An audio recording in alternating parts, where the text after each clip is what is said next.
Good morning again, everybody. I'm Micah Wood. I'm the section director for Middle Tennessee section of the Tennessee chapter of the American Planning Association, otherwise known as TAPA. We want to welcome everybody to this training session. We've designed it for planning commissioners and board of zoning appeals members and planners, but also anybody who might be interested in the topics we've got planned this morning. This training is offered free of charge. It's part of TAPA's public service mission, but I will put in a plug. The only reason we're able to do this is because of our membership. So if you're not a member of TAPA, I would encourage you to join. We have chapter only rates that you can join in, or we also have group membership. So an entire planning commission or board of zoning appeals could join.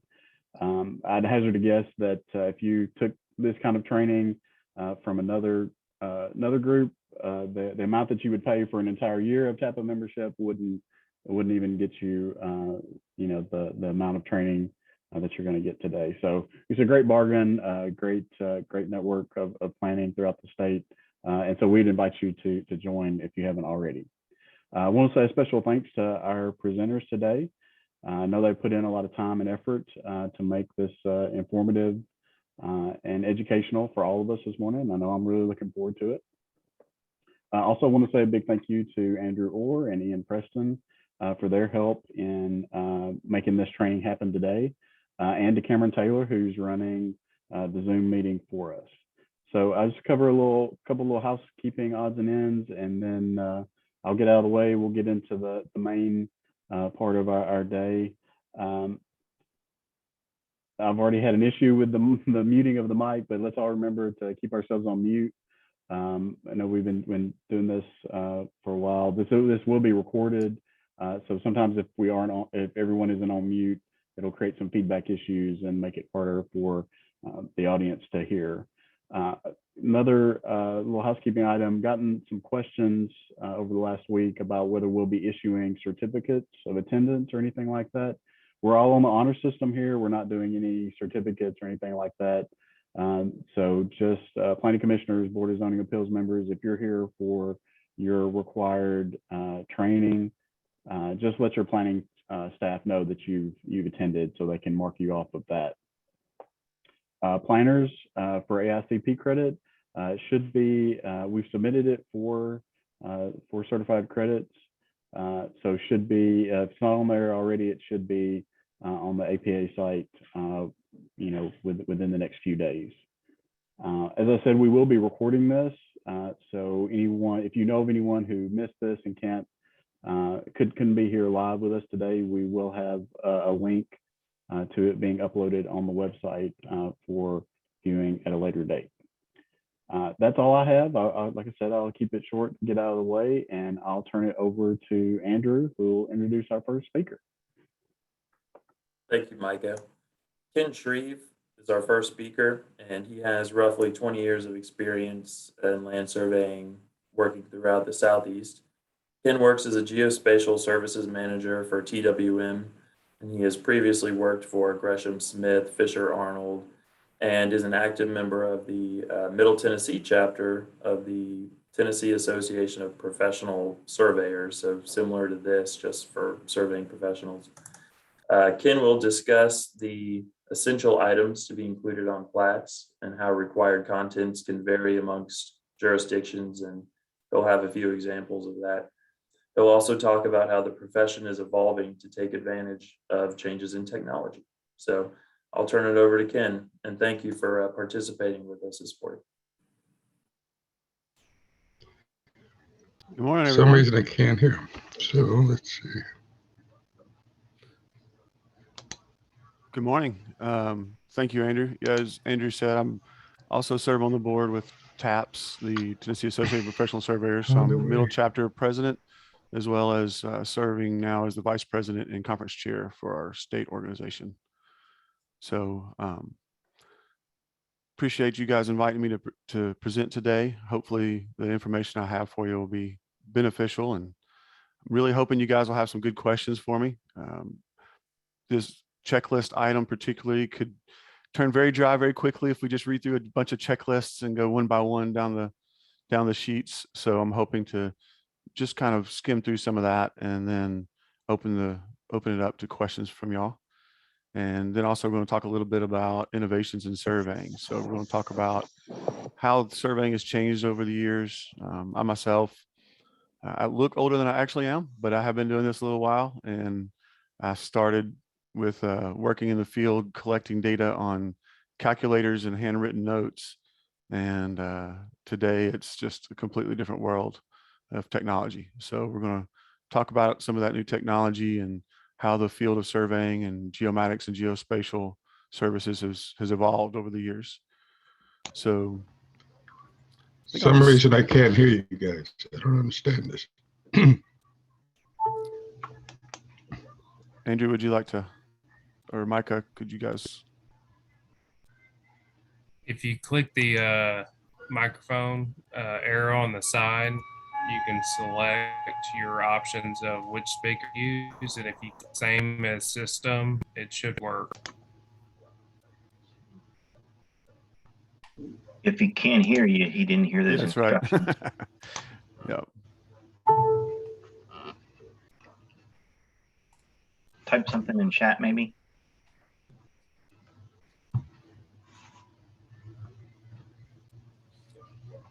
Okay, so I'm going to go ahead and start with the my first presentation here. So we're going to screen share.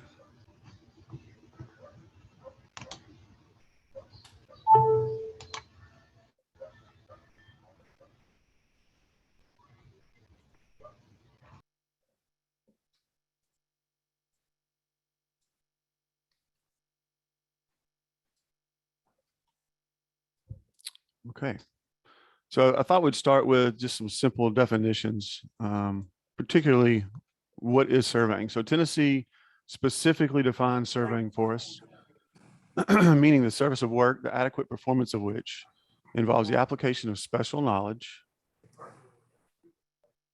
of the principles of mathematics related to physical and applied sciences and the relevant requirements of law for the adequate evidence to the act of measuring and locating lines, angles, elevations, natural and man-made features in the air, on the surface of the earth, within underground workings, and on the beds of bodies of water for the purpose of determining areas, volumes, monumenting of property boundaries, and the platting and layout of lands, and subdivisions of land, including topography, drainage, alignment, and grades of streets, for the preparation and perpetuation of maps, records, plats, field notes, records, and property descriptions that represent these surveys.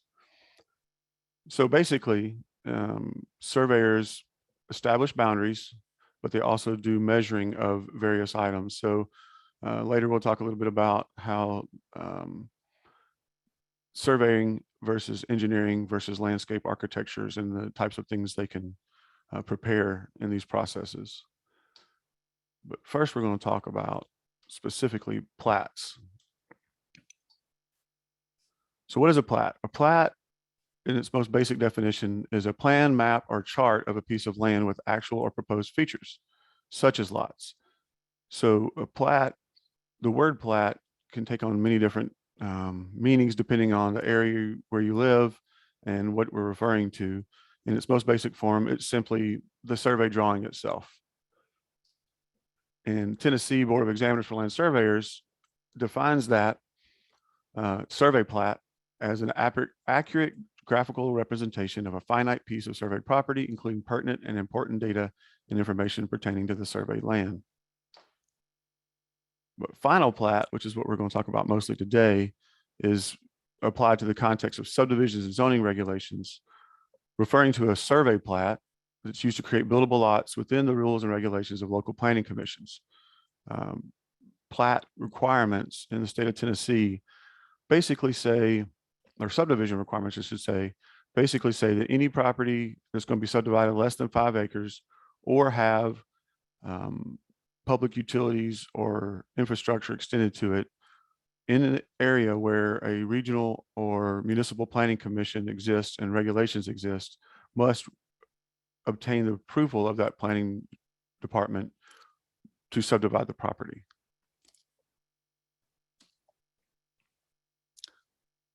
So subdivision plats go through this planning approval process that you guys all are a part of, whereas just a survey plat could simply mean the survey of any land. The preliminary plats are slightly different in that they do sometimes, they generally show the same information that's going to be on a final plat, but they also show additional items such as sometimes grading, landscaping, roadway design information. They may be signed by surveyors, but they may also oftentimes be signed by engineers or landscape architects because they're really more in the planning and design intent stage of the process. So we're not really getting into preliminary plats much, but most jurisdictions will also have some sort of preliminary plat requirement, depending on the size and scale of the development that's being reviewed. So the purpose of a final plat in its most basic form is to create boundaries, to create those subdivision lots that we're trying to divide out and sell to individuals for buildable space.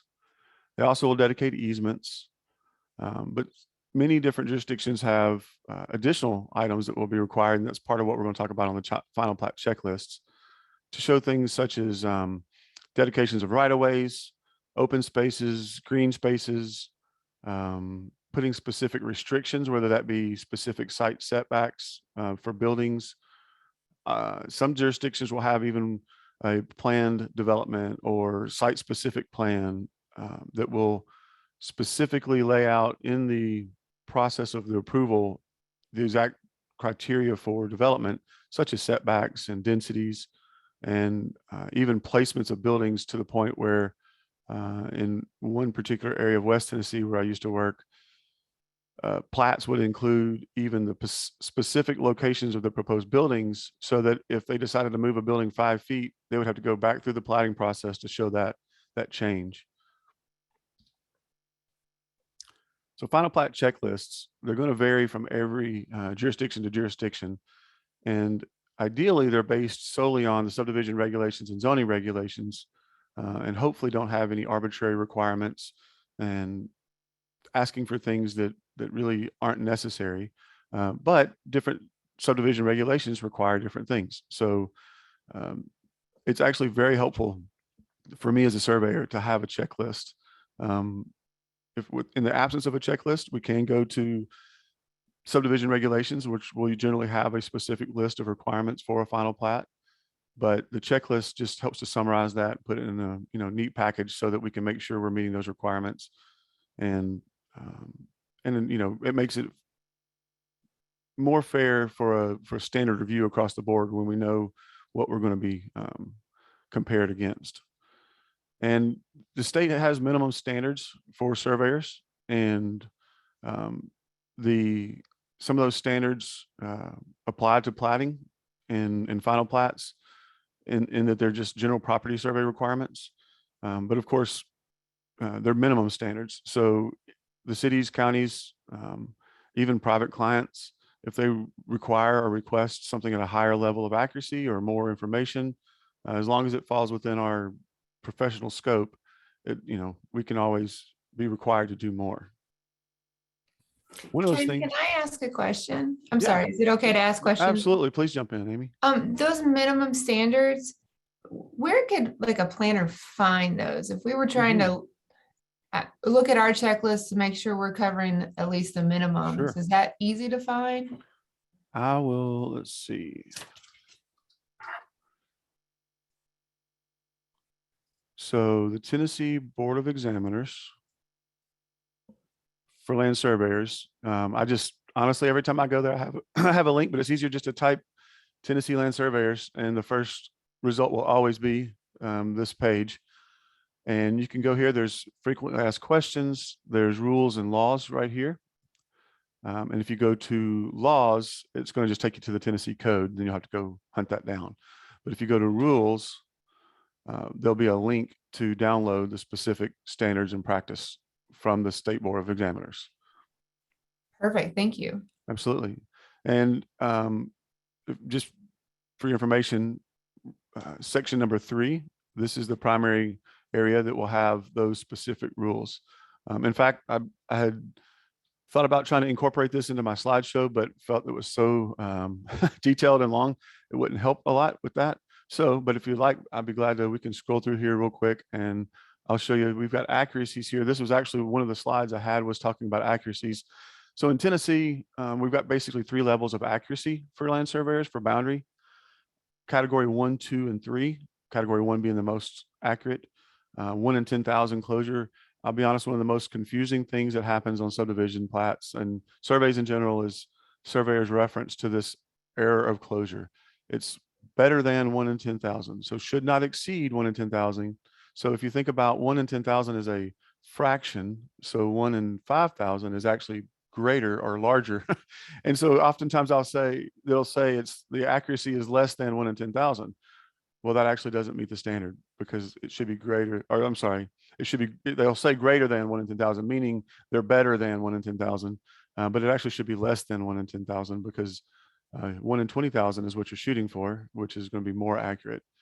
But anyway, category 2 and 3 are generally going to be more rural farm surveys. You don't see that very often anymore. It was more common when, again, we were using chains and pulling chains between with transits to turn angles. And, you know, at that point, going up and down slopes and hills, it wasn't required, it wasn't as necessary to have those types of precisions. And so interestingly enough, actually in my research, I pulled plat checklists and subdivision regulations from about 15 different jurisdictions in the Middle Tennessee region, plus some of the larger areas outside of Middle Tennessee. And one of those larger areas actually had a minimum 1 in 5,000 requirement. So not sure why that is, but you know, it's their prerogative. So, and then it gets into all the details for other things. And maps and mapping is where you'll find most of the information I think you're looking for, specifically under survey types and requirements. So general property surveys is really where what a survey plat most people will think of. Especially when it comes to final plats and subdivision plats, this is the section of the rules that would definitely apply. So it talks about how it needs to be tied to a corner by bearing a distance of an existing subdivision or basically something that can be recreated is the idea. So you have a starting point that another surveyor following in the footsteps could recreate that survey. And then it goes on to say where it's located, the name or grantor, the grantee of the property. So it's just the owner's information, the date, of course, graphic scale. Again, almost all of these things you'll find already covered, in my experience, in these final plat checklists. In fact, some of them almost look like they're a verbatim copy paste of these requirements. So one of the things that I believe is in here, let's see. So it talks about the definition of how we're going to find the boundaries, bearings and distances, plotted to scale, curve information when necessary, widths of center lines and easements of right of way. That's something that actually is also a very misunderstood thing in Tennessee. Unless there is a specific fee simple conveyance to a city, county, or the state, or the federal government for that matter, for a right of way, generally speaking, in Tennessee, right-of-ways are all easements technically. So while if you look at even a subdivision plat where the right-of-way has been dedicated and accepted for maintenance by the city or a county in a subdivision, technically the ownership and the title of that property that is that right-of-way to the center will belong to those that are adjoining it, adjacent to it.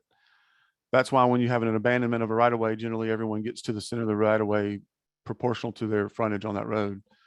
And it's just an easement over it. Now, that being said, when it's dedicated as right of way, you generally are giving up pretty much your right to use it other than have access to it, potentially. But if there is a fee simple conveyance, then that's a different matter altogether.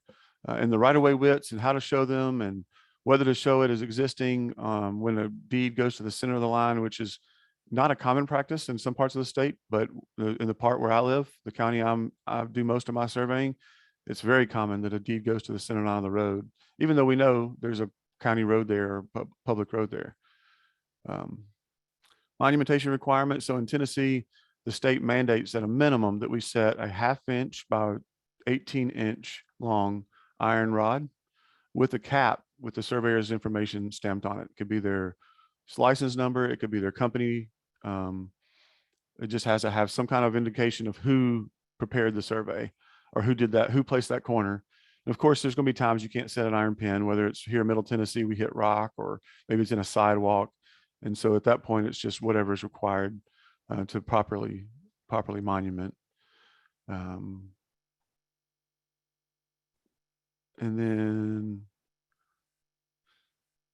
you also have to indicate the source of, cite the source of lines from a previous survey or map. So if, for instance, if we were doing a subdivision of a small piece of property out of a larger piece of property and we didn't necessarily survey the entire property, we might indicate that we're showing the remainder of that boundary by deed reference only. That it's for reference to, we'll have to tie it to that original parent tract, but if we don't survey the entire parent tract, just enough to establish the area where we're carving out, we just have to be sure and cite that reference, that data.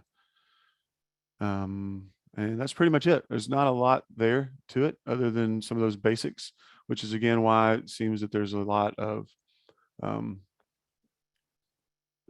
variance between different final plat checklists. So we've already kind of addressed the survey accuracy here. So why don't we look at a few of these checklists? Let's go back to, and I did try my best to redact these. And again, if anybody has a question or wants to jump in at any time, please, as Amy did, jump right in there. Not that I was planning to pick on anybody, but I figured I'd still try to do my best to remove names. So here's one of the ones I use often, honestly. They have broken down into general requirements, what's to be included on the final plat, and then some standard notes and certifications. So just skimming down through here to see where this might vary from the requirements we saw. One thing that might be different is, and this is common again across many jurisdictions, is the requirement that we use Tennessee state plane coordinates. That's basically, GPS established coordinate system. Interestingly enough, the state plane coordinate system is established by law in Tennessee and not just our board rules. So we actually have a definition of what that coordinate system is in our Tennessee code. So one of the main requirements in many jurisdictions now is that you not only put it on state plane coordinates, but then you have to provide a digital file, which just really aids in keeping the GIS maps up to date. So actually, while we're talking about GIS maps, I did want to mention too, we've recently had a situation that was brought to our attention at TAPS where and a surveyor was preparing documents for development where the city staff reviewing their site plan that was based on densities and I think it was actually a landscape requirement that was based on density. So the size of the lot dictated what was required. And the city staff basically responded that the GIS map, the tax maps, which reflected a certain size for that lot, was the only thing they could trust, despite that the designer presenting the information said, this is based on an actual survey. I have a survey stamped by a surveyor saying that this is the size of this lot. And it was simply just, an erroneous number that was on the tax maps based on record data that was from an old deed probably. And so I would encourage you that if ever you're presented with information from a surveyor, I would encourage you to always hold that surveyor's information as more accurate and better information than the GIS database mapping. In fact, I did a boundary survey this week where they believe they had 16.5 acres because they started with 21.5 acres per deed and proceeded to sell 6.5 off. So I believe they had around 16.5 acres. It turns out their original survey that created the tract didn't close by about 300 feet and the acreage was off by 1.5 acres. So we've retraced the entire boundary, including finding planted stones around the exterior boundary. And it just simply isn't that much acreage in it once it's accurately surveyed. So All right, so back to the checklist. Again, you'll see some of those same things, ownership, the address of information of the owners, the tax map and parcel numbers, closure error, the sheet numbers, total acreage, total number of lots. Let's see if we can find something in there. Firm panel. So the FEMA firm panel information on 100-year floodplain, or if it exists or not. Again, not a necessity by the state standards, but it's pretty much always going to be required in a final plat setting. North arrow, sheet submitted in 18 by 20 inch size, 4-inch size. So this is something else I wanted to touch on that varies from county to county and city to city.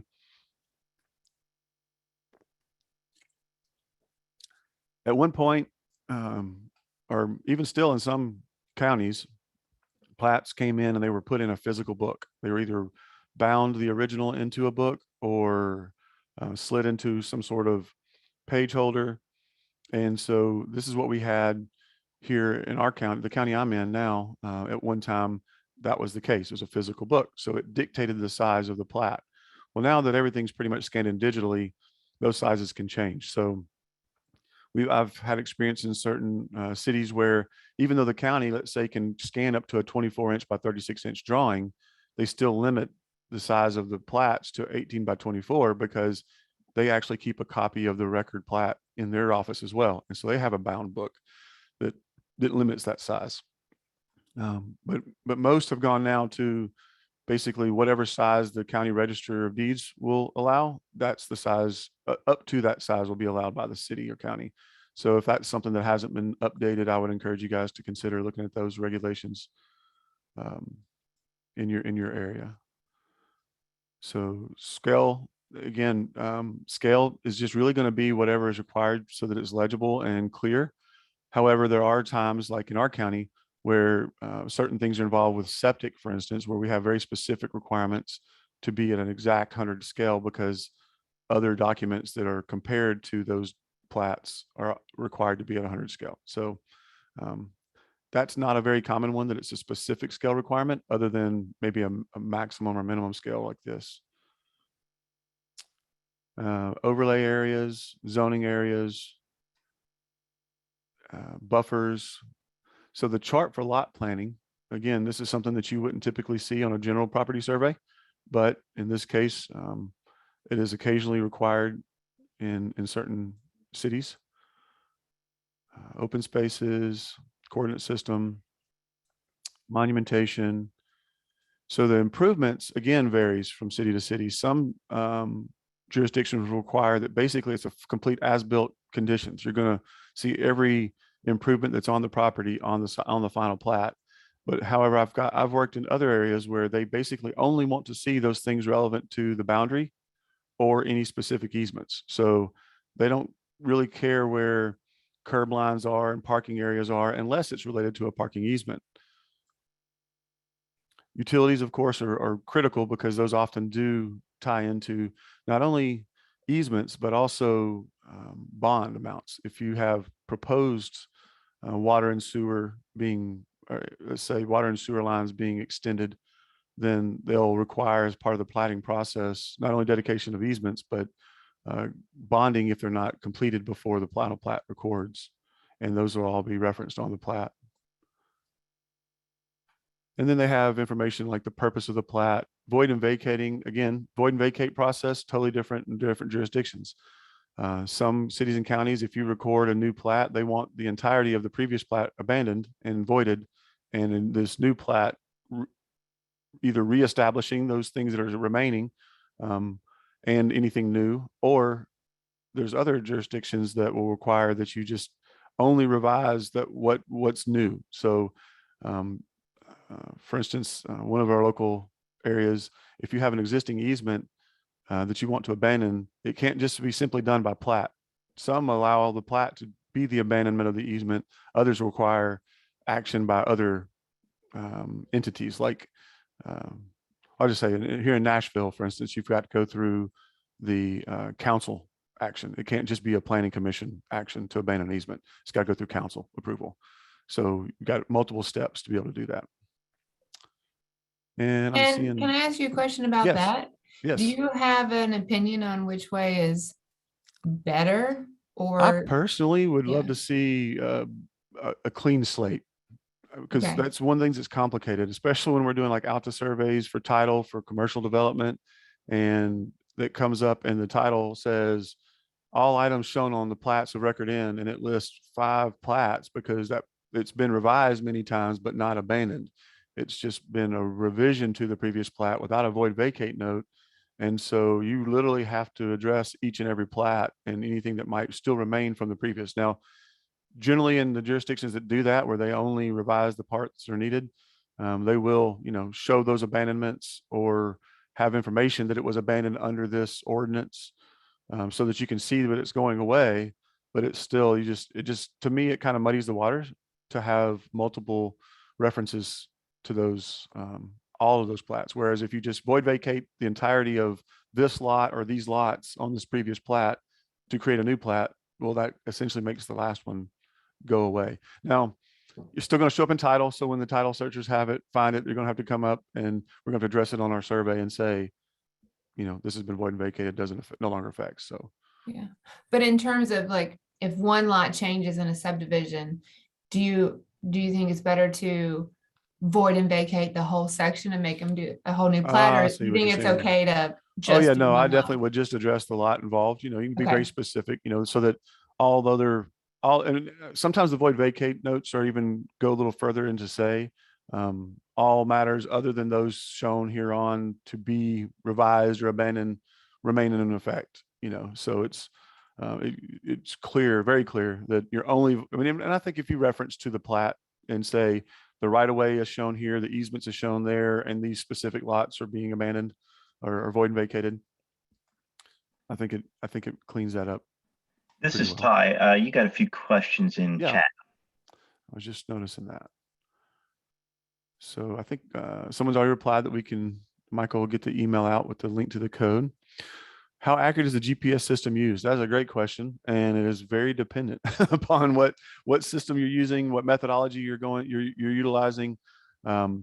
So Tennessee has the T-Dot network, but we can take a single rover out and dial in, and the most accurate GPS will be a differential GPS survey where you have a known point with one GPS unit on it and an unknown point where what we would call the rover is located, and it's taking the data it's collecting in an insane amount of data, insanely fast at that base, and it's saying I'm this far from all of these satellites in the sky right now, and it knows that this point is exactly this coordinate, and therefore it sends corrections to say, okay, you got your rover, it says if this is this far, this point base is this far from the satellites, then you must be that far from the satellites. And so it gets a much more corrected and accurate location. Whereas say your cell phone, honestly, our GPS equipment, if we didn't have corrections or didn't have something to dial into, they're no more accurate than your phone. They're going to be 3 meters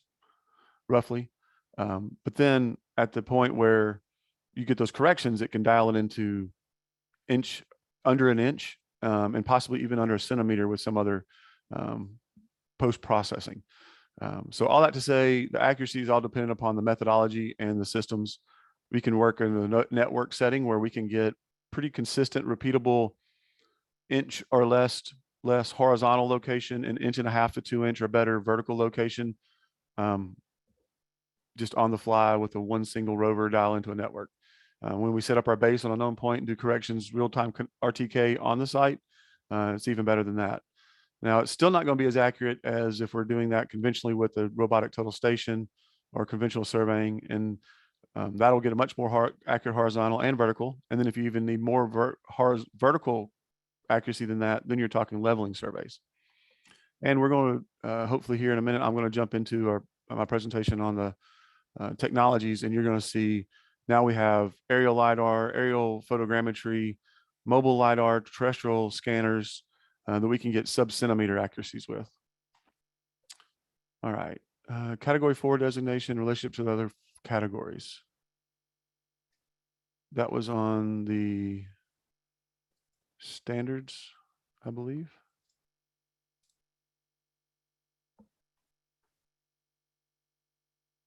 scroll back up here to category 4. Okay, category 4 remote sensing survey. So I'll tell you, there's been a lot of confusion on that, honestly. The state has even tried to address more information because the remote sensing surveys, at one point it referenced another section that didn't have any further information on what that was. And the State Board of Examiners right now is even reevaluating or reconsidering revisions to this board, these minimum standards of practice, including our precision. So for instance, these precisions of 1 in 10,000 and 1 in 5,000 are based on an assumption that we're actually traversing around a boundary, taking measurements and angles, and then closing back in on those angles and points.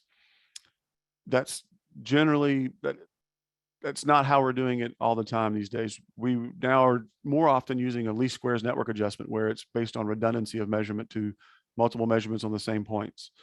Honestly, after learning it and getting accustomed to that methodology, it's, I believe, better. It's more efficient, and it gives me much more confidence. It gives me much more confidence in the final product being accurate.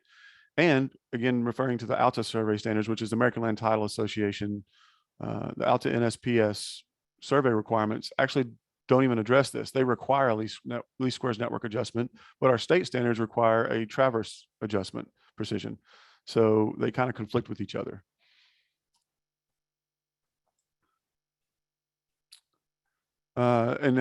Chris asked about the regulations regarding prohibiting electronic storage of plats and doing away with paper storage.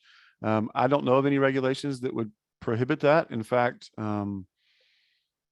in Davidson County and the city and Metro Nashville, when you record a plat, they scan it and you get the original back. The county no longer keeps an original copy at all. It's all digital only. So I would imagine that's going to become more and more common. I will say sometimes the scans aren't real great, so having those originals on hand to go back and reference is helpful. There's been many times, especially the older plats that were scanned, and back in the day when we were doing blueprints, and sometimes we would put print in reverse on the back of the film or the vellum or the mylar because it would make a crisper, cleaner blueprint. Then they would come back later and they would put maybe stickers or some new text on the top of that mylar when a revision was made to the physical document. And then when it would go get scanned, depending on which side they put down on the scanner, you would either get all of the revisions and almost see none of the other, or you would get all of the other and see none of the revisions because the thickness of the mylar would make it difficult to read. And septic approval and wells. So yes, in our county here, that is a very common thing to have the septic information on the plat.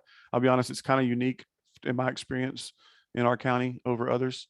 The amount of information and required notations and notes regarding septic systems and what's allowed and not allowed. But that's definitely it's definitely a possibility, but it seems to me to be more unique to the county where I live. So, all right. So I'm going to look and see. Let's go back to the checklist. I'm going to pull up a few other checklists real quick just to run through them.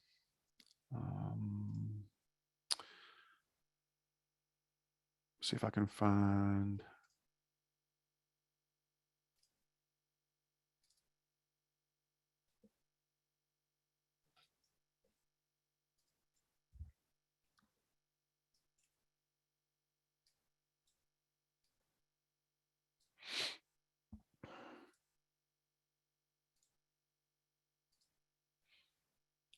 Okay. So here's another one that's a very detailed checklist. It breaks down, it's one checklist for concept plans, development plans, and final plats. And so it covers even more information and just selects the portion that's relevant. Again, most of these are going to be very similar. You got dedications, reservations, information related to the boundary and specific zoning, purpose note, acreage information, boundary, critical lots. Now getting into drainage, it's mostly going to only show drainage related to any public easements. So generally speaking, utilities, drainage information, things like that are only going to be shown on a plat if it's relevant to a publicly owned and maintained system. Driveway locations. Fire hydrants actually are pretty important because in some jurisdictions, the fire hydrant locations dictate buildable space. So you're building envelopes. That is one thing too that changes from city to city. Some cities require, as long as it's not a setback requirement that has to be interpreted. Basically, if it's a 3-story building, it's this setback, 2-story building, it's that setback. But if it's a fixed standard setback requirement, then they'll require that it be shown. But there are others that specifically avoid putting any setback requirements on the final plat, which I believe is so that can be kind of more of a living requirement. So once you put that requirement on a plat, it's kind of fixed in stone. So not that necessarily, I guess, the zoning couldn't require a higher level, but generally speaking, at least at the title level, even if the city says, okay, that 20-foot front setback can now be a 10-foot front setback, but if you've got a final plat recorded that says it has to be 20, you're going to likely have to revise the final plat to change that. So to avoid having to replat every time a setback changes, some cities don't include those graphically, or even by definition, they'll just say setback requirements to be defined by current zoning.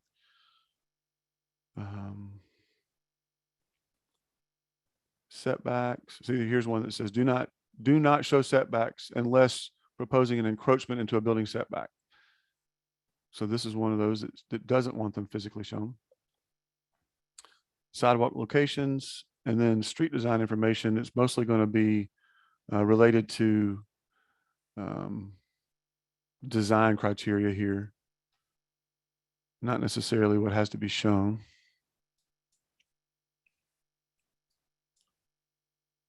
They want to see existing structures and identify any to be demolished. This particular jurisdiction, if you have a building that's to be removed, it doesn't necessarily have to be removed before the plat records unless the recording of the plat would cause it to be non-compliant. For instance, let's say we have a big tract, we're going to divide it in half. There's a building right in the middle of it. If recording the plat before the building's removed would put a lot line right down the middle of the building, they may require the plat be demolished before the plat is recorded. They want stormwater and sewer lines. Again, the assumption there is that it's actually only going to be the public ones. Wetlands. Sometimes they'll require wetlands, sometimes not. And then these are just supporting documents and additional plans. So bottom line is, from city to city, county to county, they all have different requirements. Some will be overlapping. And even if they're not included, the minimum standards by the state of Tennessee will be required, just because I'm putting my seal on the drawing. But generally speaking, my experience has been these requirements always touch on those minimum standards and often go above and beyond. I was actually just thinking about something when we were talking about wetlands and so then I'll see, let's look at one more.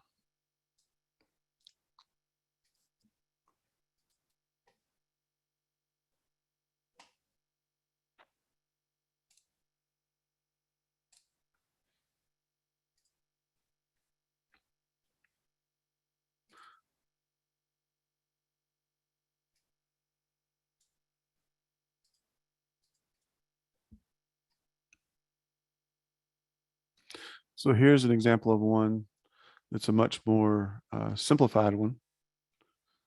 And it basically just touches on the general information to be shown,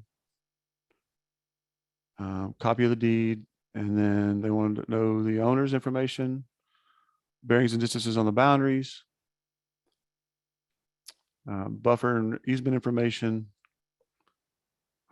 retaining walls and fences, building envelopes identified with required setbacks noted. So again, here we have one that's requiring specific setbacks shown on the drawing. Talking about wells, sewage disposal. There's your septic requirement to be on there.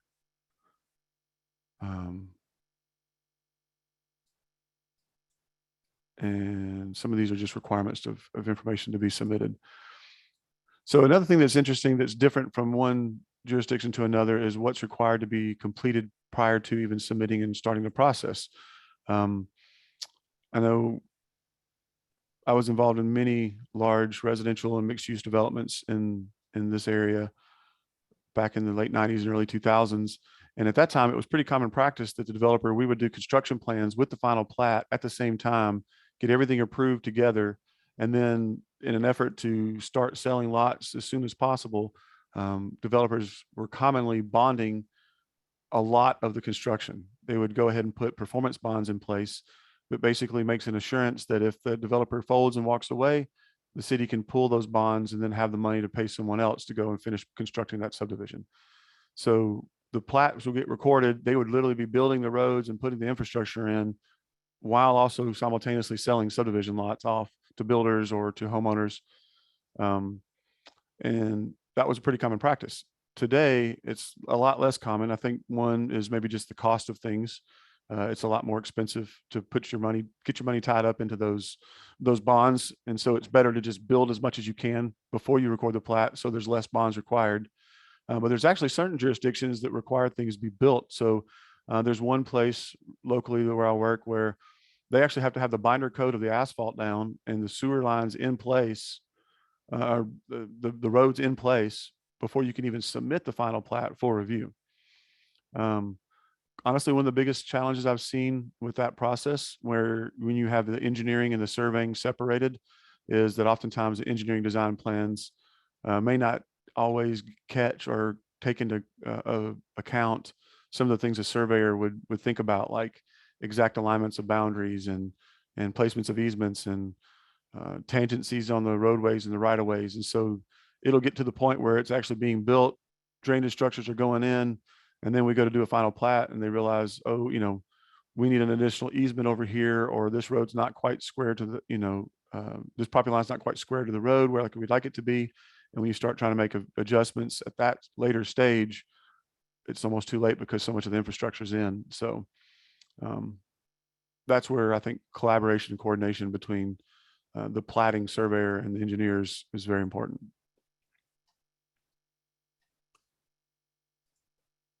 All right, so what I'd like to do now, I think, is I'm going to play a quick video for you.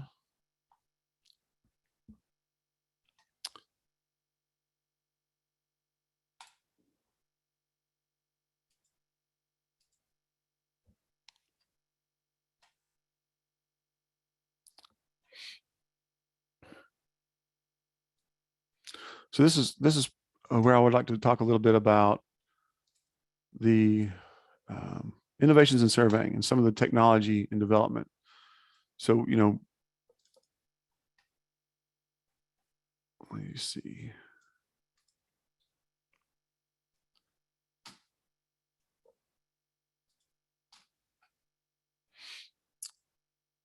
So we've got technology now that ranges from drones to scanners, robotic total stations. It's very common now to have single one-man crews in the field. I mean, when I started in surveying, a two-man crew was uncommon. It was always a three-man crew, sometimes four-man crew. You had your crew chief or party chief. You had an instrument man, we also call an I-man, and then a rodman or helper, even called sometimes. And crew chief oftentimes was literally standing, taking notes and giving direction. The instrument man was running the total station, and your rodman his job was to hold that pole as steady as he could and put it where the crew chief told him. But now with the technology we have, it's very common to see one individual out there with a robotic total station. I went out on my own for about 4 years here in Franklin several years ago, and I was a one-man company. Was able to do all the field work, all the drawing. Wasn't ideal, but it worked. So I think I'm seeing a trend, and I'm actually trending myself towards going back to two-man crews. It's just always, in my opinion, safer as long as they work well together to be efficient. They can do a better job. They can usually get more done in less time. But one-man crews are still a very real need at sometimes. So reality capture is probably one of the biggest innovations in surveying in quite some time. Honestly, probably since the invention of the robotic total station that allowed one-man operation and really going to two-man operation instead of three, because the robot basically takes the place of the instrument person. So reality capture is just a terminology that we use in surveying and geospatial services to talk about capturing data in large volume quickly, usually with the use of laser technology or sometimes photogrammetry. Let's see. Sorry, there we go.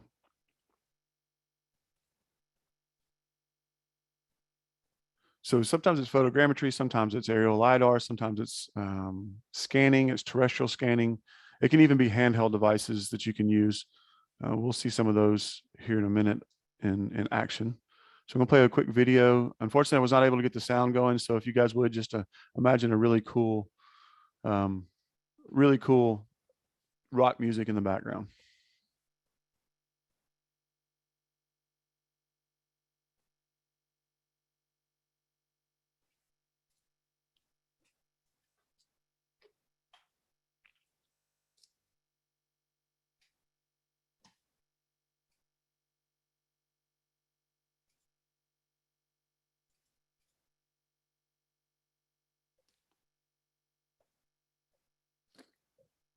So this is our mobile LiDAR unit. This is actually a van that we had custom fabricated because we got tired of lifting that very heavy piece of equipment up and putting it on top of our other car.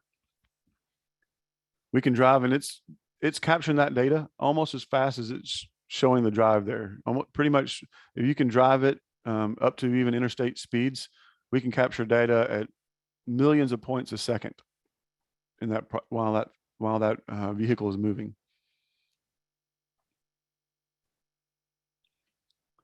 You can even scan underground in the caves.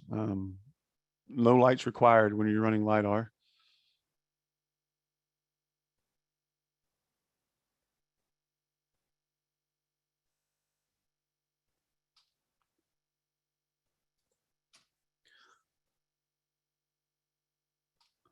So imagery is one form of reality capture where this is probably one of the most common that you've seen, at least beginnings of the UAV fad that has kind of taken place. They're very, well, no, they're not inexpensive, but affordable in comparison. Just to give you an idea, the UAV there in the middle, that if it were equipped with LiDAR, that could be well into a six-figure expense. Whereas just a UAV that has photogrammetry only, taking photos only, you could be under $10,000 to in the tens of thousands of dollars.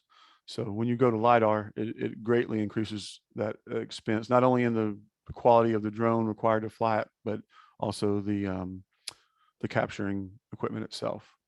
So imagery, it's great for certain applications, but it does have its limitations. Specifically, it's only what you can see, right? So if you've got heavy ground cover or trees or anything of that nature, it's not going to do a good job of getting down to the true ground elevations. So while you could use it on, say, a farm, it'd be great for the drives and the paths and seeing where general location of things are, but it's not going to get you down to a true ground elevation.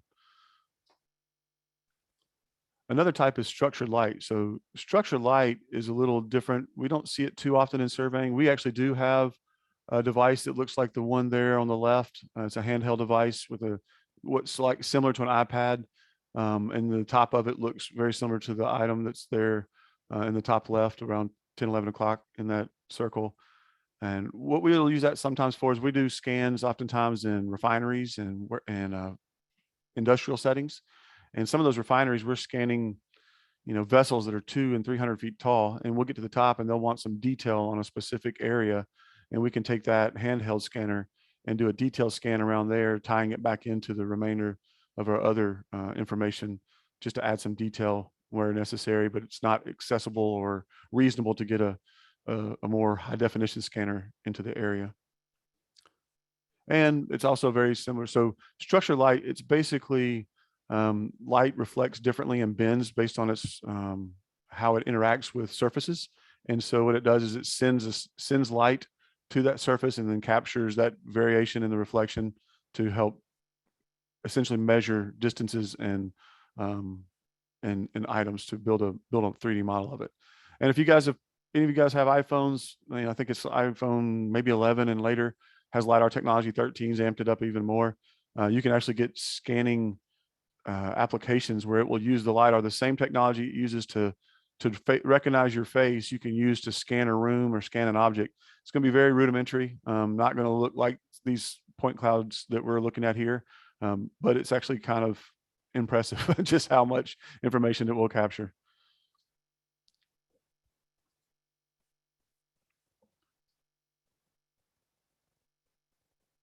And then there's LiDAR. So LiDAR is probably the thing that I'm the most excited about right now.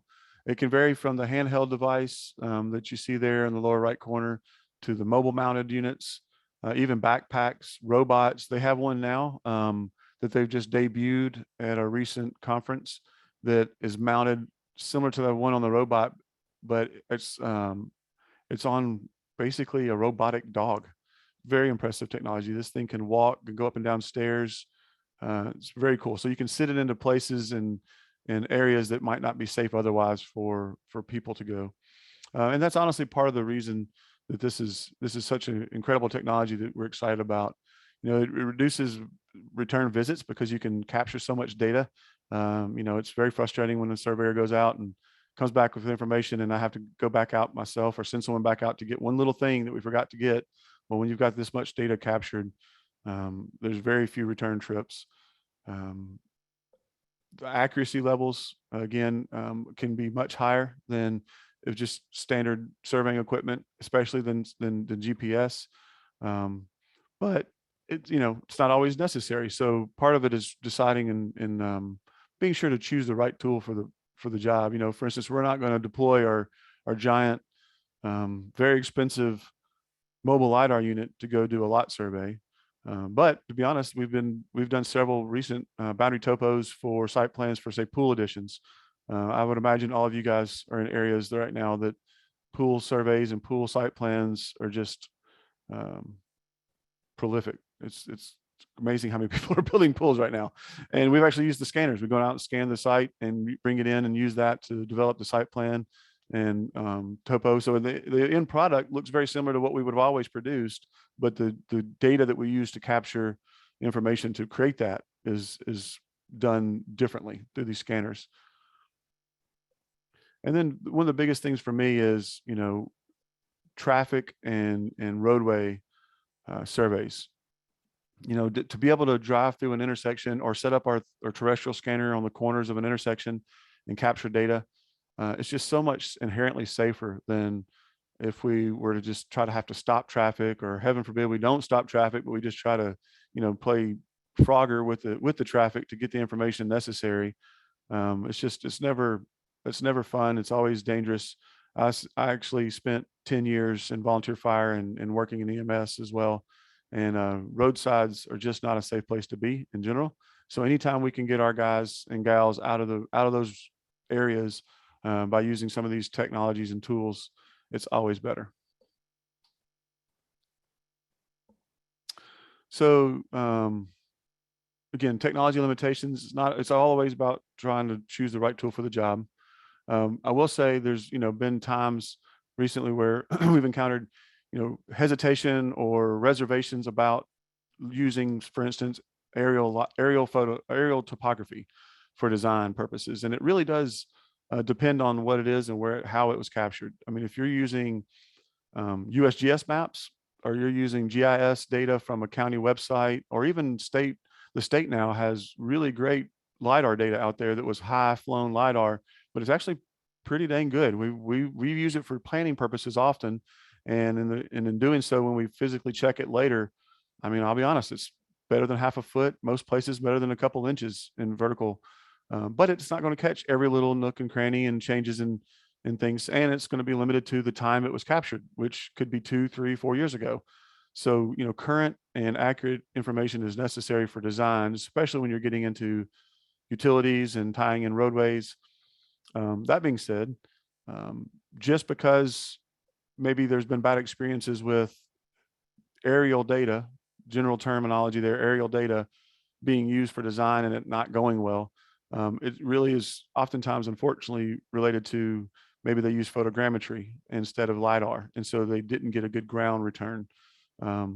Or maybe it was used that they used the GPS, the GIS data instead of an actual processed, analyzed, prepared survey, which is, what we would do with our aerial LiDAR.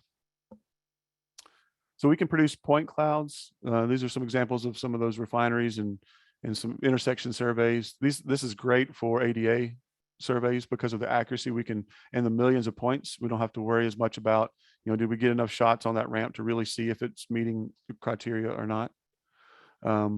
Virtual reality, probably the next place everything's going, where you can actually take this data, put it into a model, build a VR, and then someone can put on a pair of Google glasses and literally walk through it.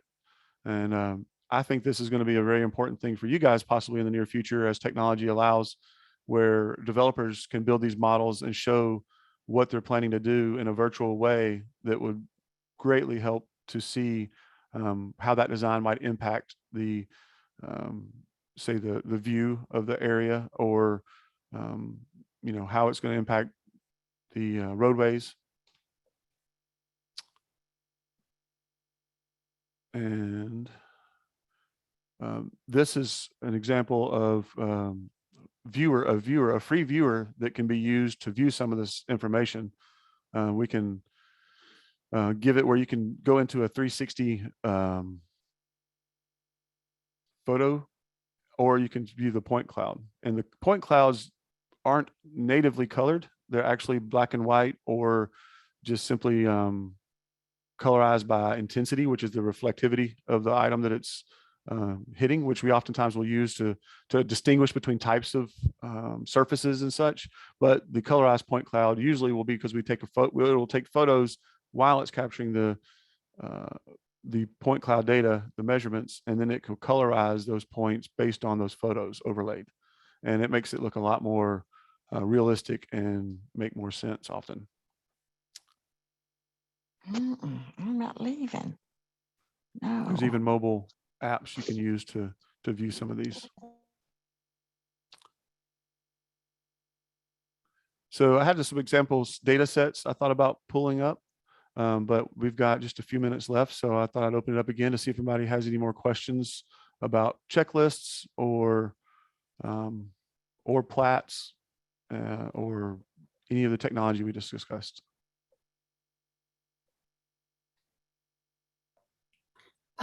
Ken, I have a weird question. We had a situation, and I'd love your advice on it. We had a plat come in, and the surveyor, I think, did a very good due diligence, went back to all the deeds to find all the calls. It's a very old area of the city that I work in. And he, thought he had all the right information to create a lot line for this piece of property.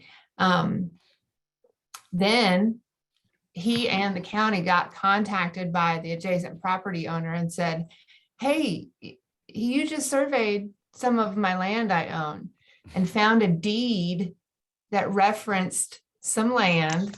Mm-hmm.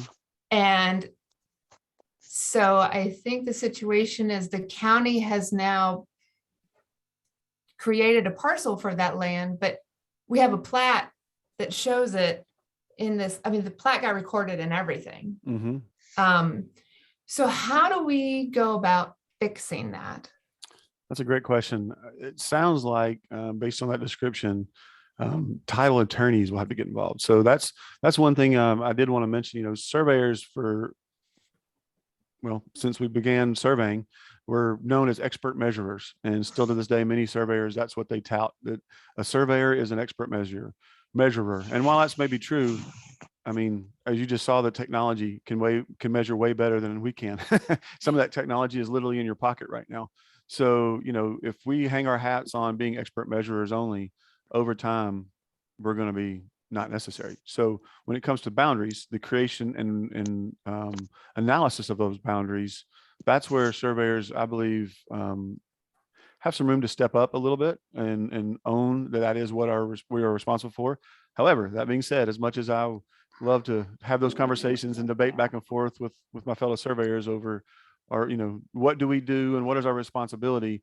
You know, I'd say that there are limitations to where at some point we have to go, okay, now you're getting into title, true title determinations, and you're going to end up having to get, you know, legal counsel basically at that point. It's going to, you know, because we can express an opinion. It's actually in our state laws and rules about how surveyors are allowed to express an opinion on a matter, provided that we've done the research, we understand it, we understand the context, the information. But at the end of the day, and I'll be honest too, there's times where whatever the surveyor says and maybe a conflicting surveyor says, what the county says, all is going to eventually have to be judged by a judge if we can't come to some understanding agreement. So Okay. the best scenario when there's things going on like that is to have two different surveyors or whoever's necessary, or one surveyor, if everybody can agree to on that one surveyor, you know, do the survey, express his opinion, maybe legal review, and then write a boundary line agreement, come to an agreement on where this line should be, or a quit claims to clean it up between the two. And then if you can't get past that, then at some point it's going to require a judge in a court involved. And I'll just tell you, there was a situation that I'm aware of where there was a old farm, a road that came in at a 90-degree bend, and where the curve in the road was, there was a triangular piece outside that curve where the three properties, none of the properties referred to the road. And so, but inside that, because of the topography of the area, inside that little triangle was several driveways going to and from these various farms. And so one farmer who believed he owned that property, even though it was across the street from his land, he believed he owned that triangle because it was part of his deed. Farmer across the way on the north side had always had an access with driveway across it. And it was one of the main accesses to his lower fields. And so they had a discussion and a debate and an argument where the first farmer wanted to cut off his access and do something different with that land. So it went to court. Well, in the court, the judge ended up ruling that farmer B or C to the east, who was not even a part of that whole argument, never believed he owned it at all, because the tax maps for so long had been showing that actually as a part of his tract, even though no deeds, no conveyance anywhere ever conveyed that to him, but the tax map showed it that way, and he'd been paying taxes on it for all those years. The judge's ruling was, third party over here actually owns it, I'm giving it to him. So at the end of the day, there's surveyors and surveyors' opinions, there's attorneys and their opinions, and then there's the judge who's going to make a final decision if it comes to that. So Okay. All right. That's good advice. That does need to go to probably title attorneys. Okay. Thanks. Yep.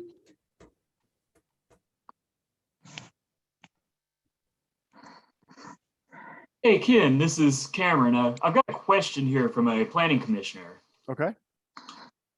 We have had incidents where surveyors identify the source of their topo information on their plan document and then state that they are not liable for any inaccuracies.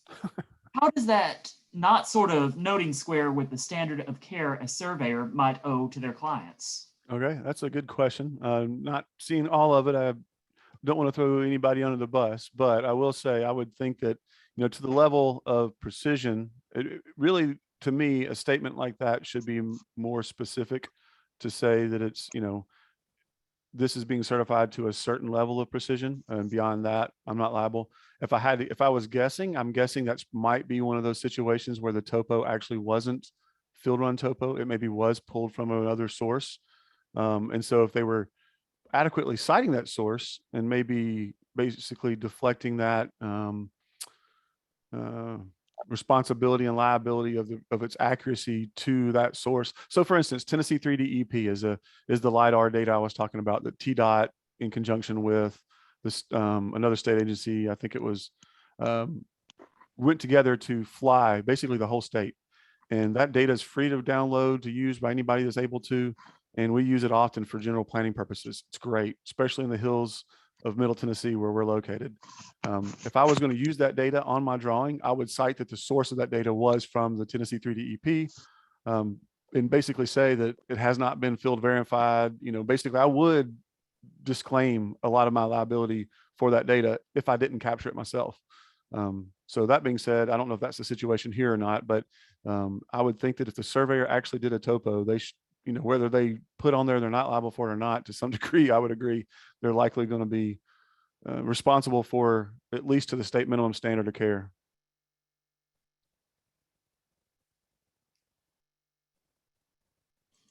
Thank you, Ken.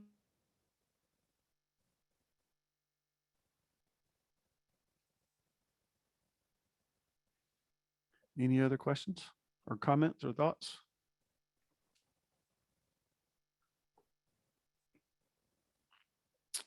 Well, I just want to say I really do appreciate you guys having me. I know a lot of times you probably are used to seeing more developers, homeowners, engineers in front of you at these planning commissions. And sometimes the surveyors like myself will roll in the back in our jeans and a ball cap and wait for our hopefully approval through a consent agenda and be able to skip out 5 minutes in. But I think over time you'll find that surveyors are really becoming more professionals and regarded as such, and consultants along the way. So. Well, Ken, we want to thank you very much for this presentation. I think it was very informative. Got into some details and took big pictures and saw some concrete examples through the checklist, and looked at the new technology stuff. So I thought that was really beneficial to us this morning. So appreciate your time very much. Thank you. Thank you. And to the group, we'll have a little 15-minute break and we'll reconvene at 9:30 for the vesting panel. So we'll see y'all at 9:30. Okay. Welcome back, everyone. Hopefully you all can hear me. My name is Ian Preston. We're going to go ahead and resume. I serve with Micah and Andrew on the Middle Tennessee chapter committee here. We're going to get started with the next panel, which is in lieu of introducing all of our panelists and reading their bios, et cetera, I'm going to introduce Chuck Downham, who is an MTAS Municipal Services Consultant who has served with Spring Hill with me with some TDOT projects. So thank you very much, Chuck. He's also recently inducted into the Tennessee Planning Leadership Council, as some of you may know. We're very blessed to have Chuck here. Chuck, if you'd like to take it away, I'll turn it over to you. Thank you very much. Thank you very much for the kind introduction. Kind of stole my thunder as far as my own bio, but as was indicated, I've got about 35 years of experience working in municipal settings as well as in the private sector. Today's topic is going to be on the very important consideration in the regulation of development, and that's vested development rights. We thought it would be best to have a panel presentation today covering several different facets. The first aspect, obviously, is making sure that we all have a general understanding of the legislation as it was adopted by the General Assembly and some of the nuances regarding the regulations themselves. Then we want to turn and have a conversation about the municipal perspective and why is it important in terms of vested development rights for cities. We'll also be hearing from a panelist from a county perspective. Why are vested development rights important to counties? And then lastly, we want to also include the perspective of developers, because it's important to make sure that we're balancing the interests not only of municipal and county government, but also that we're being sensitive and respectful of the vested development rights that are afforded to the development community themselves. As far as the panel presentation today, we have 4 individuals, and I'll do some brief introductions and then we'll get right into the session. The first segment, which deals with the general legislation and legal background, will be provided by Sam Edwards. Sam is a graduate of the University of Tennessee, where he received a master's in public administration. He also got his JD from the Nashville School of Law. He has extensive experience spanning many, many years, most recently and notably with the Greater Nashville Regional Council, where he served as the chief legal counsel as well as the executive director of that organization. He is a member of the American Institute of Certified Planners and the American Planning Association. He's a member of the Tennessee Planning Leadership Council. He was also honored with a Distinguished Service and Lifetime Award, Lifetime Achievement Award from the Tennessee chapter of the American Planning Association.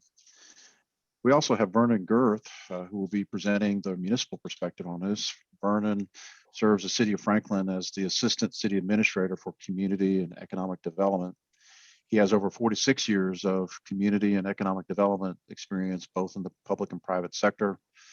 Vernon's primary responsibilities include managerial oversight of Franklin's capital projects, growth management, development services.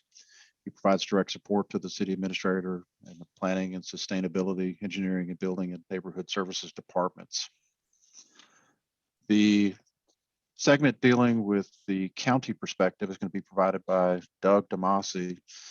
Doug currently serves as the planning director for Rutherford County. He received his master's degree in city and regional planning from Clemson University. He served as very senior planning roles with the city of Murfreesboro before taking over as the planning director for Rutherford County back in 2007. He is AICP certified as of 2008. He's also served in a number of leadership roles with the Tennessee chapter of the American Planning Association, including most recently as the president from 2017 to 2018, and is now enjoying being the immediate past president. And then lastly, we have the developer perspective, and that's going to be provided by George Dean. George is a partner of within the firm of Toon, Entrekin, and White, which is a Nashville-based legal practice. He was also, in his early part of his career, the assistant metro attorney, legal department within Metro Nashville. He received his Juris Doctor degree from Vanderbilt University School of Law. He is a very distinguished member of a number of different professional associations that include the American Planning Association, Nashville Bar Association. He's authored numerous articles regarding the Tennessee zoning boards, legal handbook for Tennessee code officials, legal aspects of code administration, and so on. He's also a frequent lecturer with the Nashville School of Law, as well as a frequent speaker in a number of different planning education services. So we're real pleased to have this panel. I would ask the attendees in our session today to please divert your comments and questions to the chat box. It will help us to provide for kind of the orderly presentation of the materials that we want to try to cover today. We will try to leave sufficient time at the end of the session for question and answers, as well as going back and reviewing those questions that are posted in chat. So please use the chat feature. Again, just a general reminder for folks to please make sure your microphone is muted. And if you don't want to have your video going all the time, you're welcome to turn your video off as well. So with that, we'll start with Sam Edwards, who will be talking about general legislation and the law of vested development rights. Sam? Okay, can everyone hear me? Am I unmuted? Loud and clear, Sam. Okay. We're good. As George will tell you, I'm an expert in computer technology, and I'm amazed that I got it turned on this morning. So I depend on George when we lecture together to put everything together, and then I sit there. Let's discuss this in a fashion that we deserve what we got. Let's just put it that way. Vesting in Tennessee is not something new. As a matter of fact, we've had vesting for a long time in the form of the common law form of vesting. And the common law form of vesting made it a little bit more difficult for the developers to receive the vesting, in the fact that they had to make substantial progress on a project in order to be vested in that project. And it wasn't just spending money on getting plans drawn and hiring an engineer. It had to be substantial work on the ground. Due to that, the home builders initiated 2 different lawsuits in Tennessee, winning one, losing the other, on developers wanting to be vested. So that generated an interest with the home builders in developing a vesting law that was passed by the Tennessee General Assembly as opposed to a common law vesting.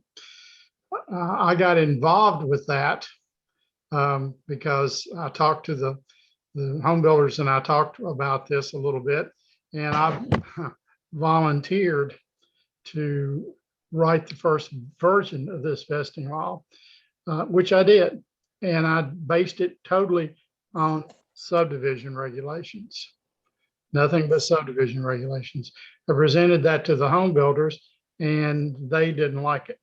They wanted a broader piece of legislation. So they took my work and expanded it. My bill was introduced to the Tennessee General Assembly, which just covered the subdivision aspect of it, and it was soundly defeated by the home builders, and their bill prevailed. Hopefully you've read this bill, but it was passed in 2014. Remember, there's a municipal section of the code on this and a county regional section of the code on it under the planning regulations, regional planning regulations. You have access to it, which you all should do.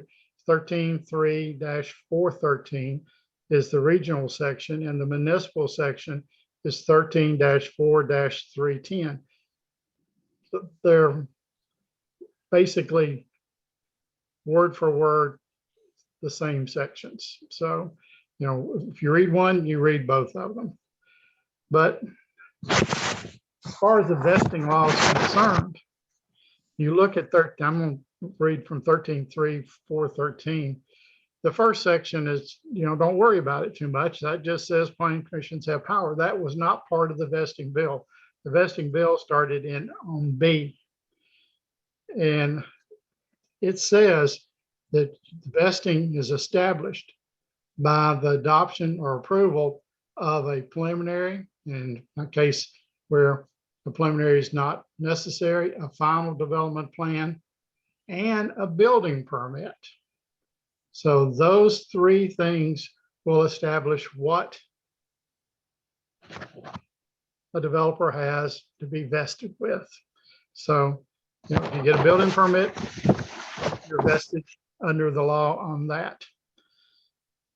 The standards are basically any development standard that the city or county may have.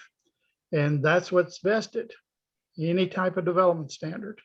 The building permit, it's vested for the period in which the building permit is initially issued. So if your building permit is good for a year, then you're vested for a year. And then of course, if you can renew that building permit, then the vesting carries with it. Remember, vesting goes with the land, not with the person. So if George and I decide to buy a piece of property George has got and he's developing it and he's vested, I buy it, I've assumed the vesting because it goes with the property, not with George or with me. It goes with the property. So if you've established a vesting on a piece of property besides of a building permit, the initial vesting period is 3 years. Now, that means that no development standard can be changed on your development for a period of 3 years, initial period of 3 years. If you've complied with obtaining a building permit, started construction, started towards your final phase of that development, you're added on immediately 2 additional years. So therefore, you have 5 years that you're good for your vesting in that period of time. You have a total, though, of 10 years. So you have a total vesting period of 10 years unless it's a multi-phase development. Then you have a total of up to 15 years to complete that project and to be vested in that project. Now, what does it take to be vested? What kind of documents are required to be submitted to the planning commission or the local government in order to be vested? Well, if you look at section E, the local government can by either ordinance or resolution identify those types of approval documents that will vest a project. But no matter what you say in your own resolution or ordinance, you have to comply with subdivision K5 and 6. And let's look at that real quick. This is the things that have to be the documents within the documents in order for them to be vested. Okay. Flip my own page here.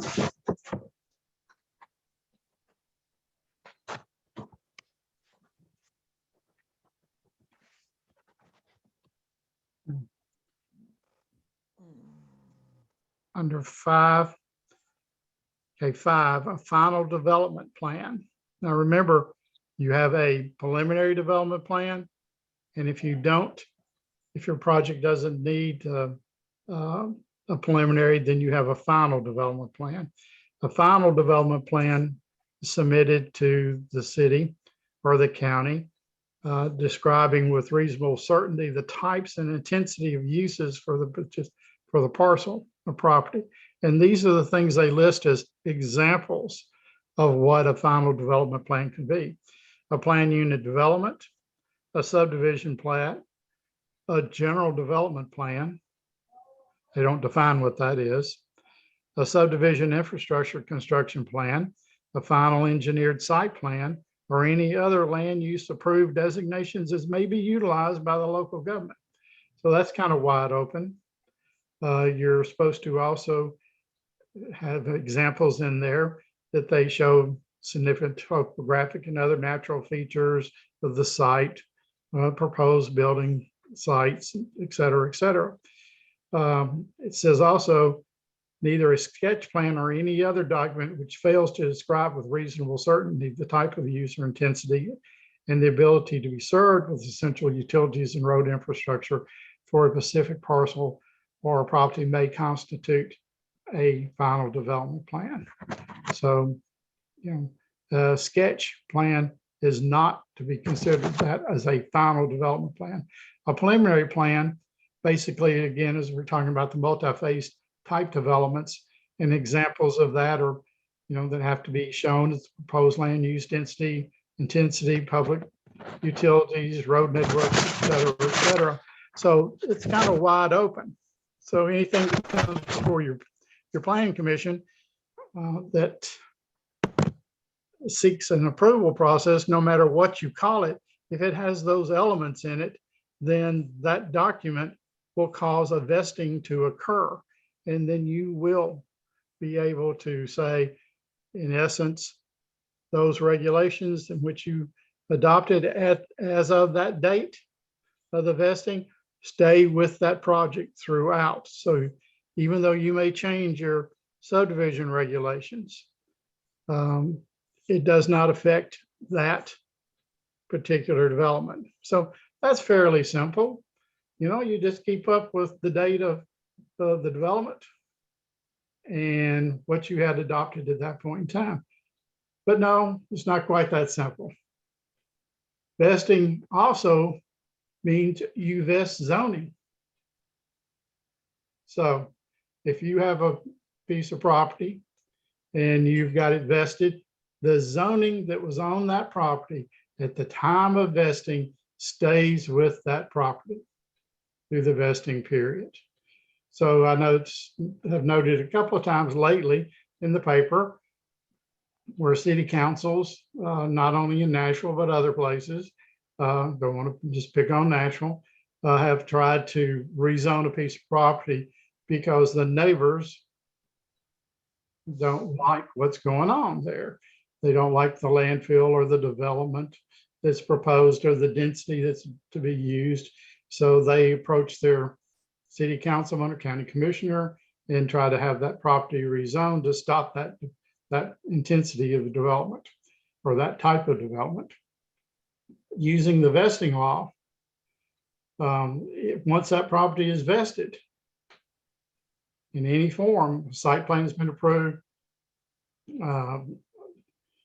construction permit has been issued, a building permit has been issued, then that vests that not only the development standards, but also it vests the zoning.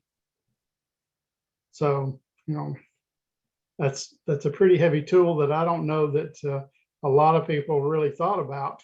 Bill Terry and I mentioned it a number of times when this bill was going through the General Assembly about vesting of zoning is also included in that. Also, there's a question that basically says you don't vest things like requirements that are required by the federal government or by the state government. Therefore, they're not vested.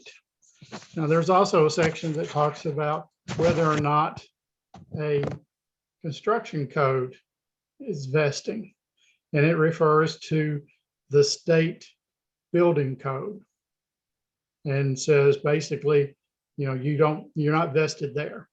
It can be changed. But it doesn't mention things like the design review committee. Municipalities can have design review commissions, and that has a development standard in it. So I take it by reading the statute that if you have a design review committee, only municipalities have that. No county has a design review committee except one, which is Sumner County, and it's only for a very small area in the historic part of the county. That if you have a design review and it has standards in it, then those standards probably are going to be vested. And because of that, if you try to change them, it's not, you won't be able to do that for the extent of that project through there. So we should, there's a number of sections in here that talk about, how a vesting could be lost and it'd be terminating because of maybe the applicant violated the terms and conditions of the approval, violates the terms and conditions of the ordinance and resolution that they were adopted under. So there are some ways that you could lose vesting, but normally vesting is going to stay with us for that entire period of time in which it was approved. So it's a fairly lengthy bill, but it's one of those that you really actually need to read and make yourself familiar with the terms and where vesting starts. So not only are you keeping up with what your subdivision regulation says, you're also keeping up with what your zoning says, and you're going to have to keep up with any design review or standards that you may have adopted as a city. And now counties can adopt under a new statute just passed, along with cities, construction materials, and where you can have guidelines for the facade and material used for that facade. But the catch to that bill is also, yes, you can write those, but if it's approved anywhere in any code, in the national code, you have to say that that's an okay material to be used. So that's kind of a real brief overview of what the bill said, what it did, and a little bit of the history of it. When I said you got what you deserve on it, because of the fact that some municipalities were trying to change the rules in the middle of the game.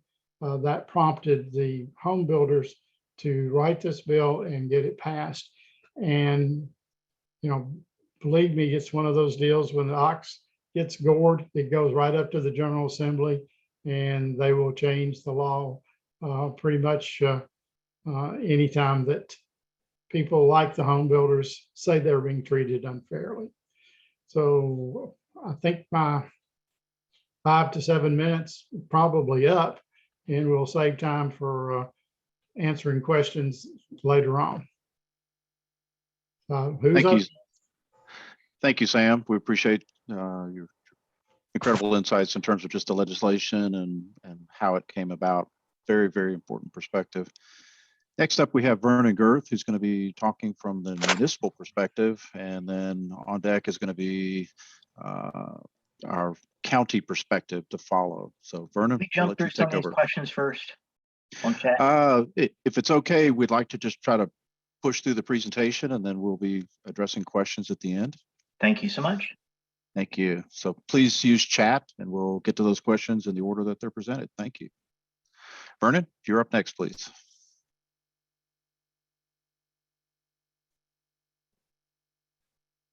Thank you, Chuck, and good morning, everybody. I'm impressed by the number of participants in this morning's session. And I always enjoy and appreciate when elected, appointed officials get involved in this type of training and conversation, because it's vitally important as we build our respective communities and the regions where we're all located. And Sam, thank you for that initial overview and insight into the legislation. And I suspect myself, Doug and George will repeat in some form or fashion some of the things that Sam has shared. I have prepared a handful of slides, and if I could have a thumbs up, I just want to make sure that you can see them on the screen. Ken, thank you. Good, thank you. And as Chuck had mentioned, and thank you for the introduction, Chuck, I serve the city of Franklin as one of the assistant city administrators. My responsibilities focus on community and economic development and supporting our team, the city administrator and board of mayor and aldermen, on managing the growth in the community, but more importantly, maintaining the quality of life for our citizens. And that comes in many forms and fashions, and the work that we all do contributes greatly to that. Let me go on to my next slide. Hold on a second, please. If I can. Don't seem to... Oh, good. So why vesting? And Sam shared with us several of the reasons why it came about. I was involved and may have a different perspective, and that's why I'm here to share that with you. But it was back in 2013, 2014 that the home builders brought that legislation forward. And at the time, in my research, I found that approximately half of the states throughout the country had some sort of vesting legislation. Sam talked about the common law, but this really formalized vesting. And to me, it came about because as jurisdictions were growing in Tennessee, they were learning about best practices from a planning standpoint, from land use to infrastructure, and how they were developing their communities, all the way down to the types of development standards for stormwater management, street standards, design. And in some places, as projects had been approved, jurisdictions were changing the standards. And when that happens, that compromises partnerships and trust. And whether we like it or not, it's the developers, the businesses, the families that buy homes that build our communities. It's our responsibility to set the framework to allow them, the citizens, developers, the businesses, to make value-added investments that contribute to the overall quality of a community, both the quality of life and built environment that makes our community special and a destination for families and businesses. And when we change our regulations midstream, that compromises that trust. And we probably all have heard that in today's economy, with things moving so quickly, that time to market is important, and there's a risk that developers take when making an investment in our communities. The vesting legislation, as it was being developed, I always had looked upon it as it supports growth management best practices, because it'll hold the cities accountable, the jurisdictions, the counties, I should say as well, to ensuring that their development standards are not a moving target. But it also holds the developers accountable for moving their projects forward. Public infrastructure is expensive, but so is developing property. And we also know that in the majority of our communities, that developers build public infrastructure. And as we plan for that public infrastructure and the growth that will take advantage of it and make those huge investments, that we want to make sure that it's being used.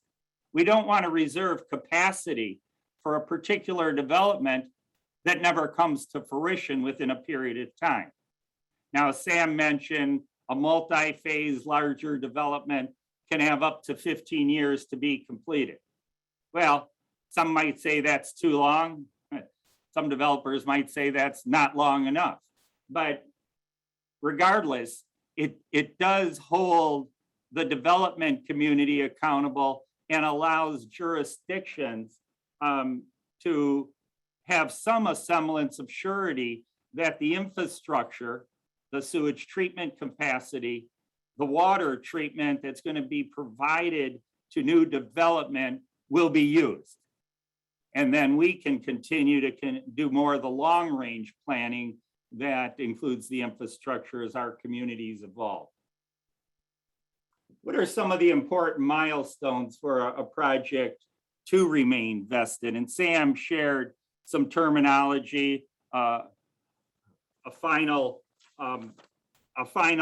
development plan, a preliminary development plan, whatever processes and language we use in our respective communities should be codified in either your zoning ordinance or a vesting manual to ensure there's no confusion on these various elements that are called out in the state legislation. And within each of those documents, Sam gave examples of some of those essential elements that are part of them. In Franklin, we utilize a development plan, followed by a site plan, followed by building permit, essentially. So when a development plan comes in and provides some of the essential site information we need to ensure that that development plan can be built, and then it goes through a review process of both city staff, our planning commission, and our elected board of mayor and aldermen. That's what gets entitled and invested. And then, as Sam has mentioned, following that approval, the developer has 3 years to what we would require to be a site plan approved. And that site plan includes the engineered design of that site, stormwater, road work, how the building sets will be served within infrastructure, et cetera. And within that 3-year period, the legislation says that the developer must obtain a grading permit. And then once they do that and are working on the site, preparing, installing the infrastructure, everything at grade and below, within 2 years thereafter, they must obtain a building permit and start vertical construction. And I'm being very general. Sam was good enough to point out some nuances, but ultimately now we're at 5 years, if it goes that long, for a project to remain vested. And then they have an additional 5 years to complete it, unless it's a multi-phase development. And then they could have up to 15 years. And again, Sam mentioned that. An important piece of this is that the developer must request an extension prior to expiration of their vesting for them to remain vested. If they allow it to expire, there is no language in the legislation that we have found that allows a board of mayor and aldermen, for example, to allow old standards to be applied to a development. So it's important that there's dialogue between the local jurisdiction and the developer and the owner of the property of what's happening if a project is not moving along in a timely fashion and may be at risk of losing its vesting. Some of the implementation of best practices that we've learned since the legislation went into effect on January 1, 2015, was to require future, or actually not future, plans for either plan developments or even with building permits to include the version of the development standards on the title page of their plans. So we know what project what standards the project is being designed under. And then we can ensure that the versions of these development standards are truly the current version.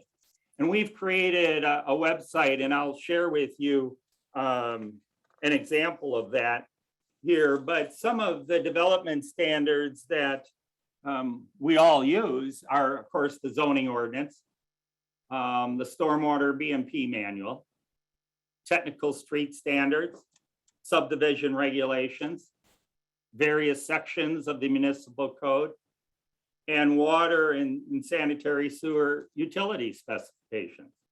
Now, Sam mentioned building codes, and those codes and regulations adopted by the federal and or state are not subject to the vesting, meaning the old versions apply if the state and the or previous versions apply to a development. If the state or federal government bring forth some requirement, stormwater might be one, that they would apply immediately to a particular development or vested project. The other piece that I want to share before I move on is that it's important as jurisdictions that when we make amendments to these documents, because as we continue to grow and have multiple projects in various stages of development, we need to track the versions. And over time, that can be pretty cumbersome. So for example, the zoning ordinance in Franklin, we have tried as best as we can to only amend that ordinance once a year. Ideally, if we have to do it twice a year, that the effective dates would either be January 1st or July 1st. That way we can provide the versions to prospective developers of what their vested regulations will be. This is just a snapshot of a small portion of the page in which we list the various versions of our different development regulations. And you can see here on the screen, I captured the zoning ordinance and the various versions that we have. You'll also see that there's different months of approved, but going forward of approval, we are now honing in on that, hopefully once a year, annual changes or updates to the zoning ordinance, or maybe twice should the Planning Commission and our Board of Mayor and Aldermen provide that direction to update these important development standards. Another best practice that we've learned is that as projects are being approved, that it's important to assign a staff person to monitor the vesting dates of projects. And we do that with essentially a spreadsheet. So we have the dates that projects became vested, and we also have another colleague that helps monitor to make sure those projects are moving along in a timely manner, meaning the milestones that Sam and I have discussed do not expire. I shared with you the website or the web page that shows the different development regulations. This link here is a more holistic web page that provides general information about vesting, because not many people, even developers, know what vesting means. I apologize for the spelling area, but what projects are vested? When does the vesting clock start? Milestones for vesting, expiration of vested rights, and there's other information on our website that provides general information to get somebody acclimated to the importance of vesting and what that means to a developer, and also what it means to the jurisdiction. Again, I can't overemphasize enough the importance of ensuring the applicant and the property owner know when their project may lose vesting. And now that since the legislation was adopted in 2015, we have projects that we're starting to notify applicants and property owners that their project is about to lose vesting, and they should be considering asking or requesting for an extension. We also created a guide after much experience, because as the vesting legislation came on in Franklin, we had a number of larger multi-phase developments that hadn't received vesting under the new legislation, but they have been developing and proceeding with building out their previously approved and entitled projects. So we created a document that's on this link at the bottom that provides clear guidance for determining the types of controlling documents, development standards, that apply to various projects or portions that were either vested, approved after January 1, and those that are non-vested, approved prior to December 31st, 2014. And the following bullet points talk about the evolution, really, of how a jurisdiction and a developer can work through changes to their initial vision for a multi-phase or even a single-phase development that hasn't moved forward. The economy is evolving, and projects often need to respond to that changing economy. And it's important that both us and the development community understand how we will proceed with modifying an approved vested plan or an approved non-vested plan. What we try to do and what we've generally learned is that if a project is not vested, and depending where it is in the development stage, construction stage, is that it might be best for them to become vested, and henceforth if they're looking to make some changes. The vesting legislation, what does it not provide for? And this is something I touched upon earlier. It doesn't provide for extensions after vesting expires.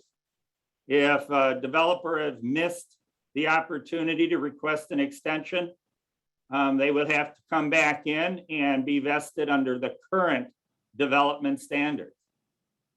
It does not allow for new projects to be grandfathered under old or earlier versions of development regulations.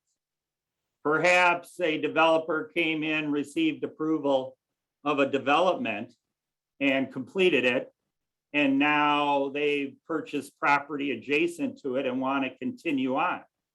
They would need to come in under the current development regulations and become vested under those standards currently in place. So what do you do when an existing non-vested project wants to make changes? And again, in most cases, it's probably best to have them come in, go through the entire process with approval from the city council or board of mayor and aldermen to obtain vesting, which will then clarify the regulations that would be apply to that development until it comes to fruition. A closing comment that I'd like to share with all of us, because I know we all have a vested interest in our communities, making it and creating a community of choice. And best practices do work. And as we look at how we want to create our communities as a community of choice for families and businesses, employing comprehensive planning, not only from a land use, but from an infrastructure standpoint, parks, greenway plans, transportation and transit plans, sewer and water infrastructure, basin plans, and how we are going to grow our communities. And then once we've adopted those master planning documents, we must align our development standards to take into account what our vision is. And it helps the elected and appointed officials ensure that that moves forward in a predictable, consistent manner. I noticed that there's over 190 participants on this call this morning. Consistency. Not only is it important within a jurisdiction, but it's important for all of us throughout the state as we look at creating a vibrant place and an attractive place for families and businesses and visitors to come.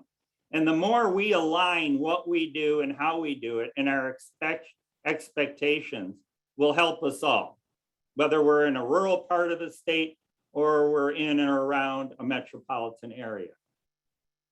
Quality of life is more important than ever. We've learned through the pandemic that many businesses have learned that their employees can be productive, even more productive, working remotely. They no longer need to get up at early in the morning, get in the car, drive to work from 8 to 5, get back in the car and go home. So more and more people are looking for a place where there's a good quality of life and they can still work, raise a family, feel safe, and contribute to their community. And the built environment is as important as anything else as we go forward.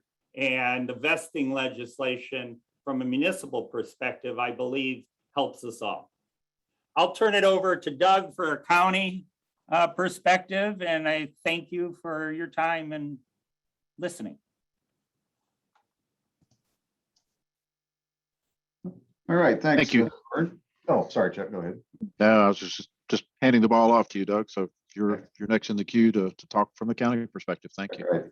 Thank you, Vern, and thank you, Chuck, and thank you to Sam as well, and to George when he talks in a little bit for having us all in this. This is a very interesting, it's also a very important topic, as everybody has said.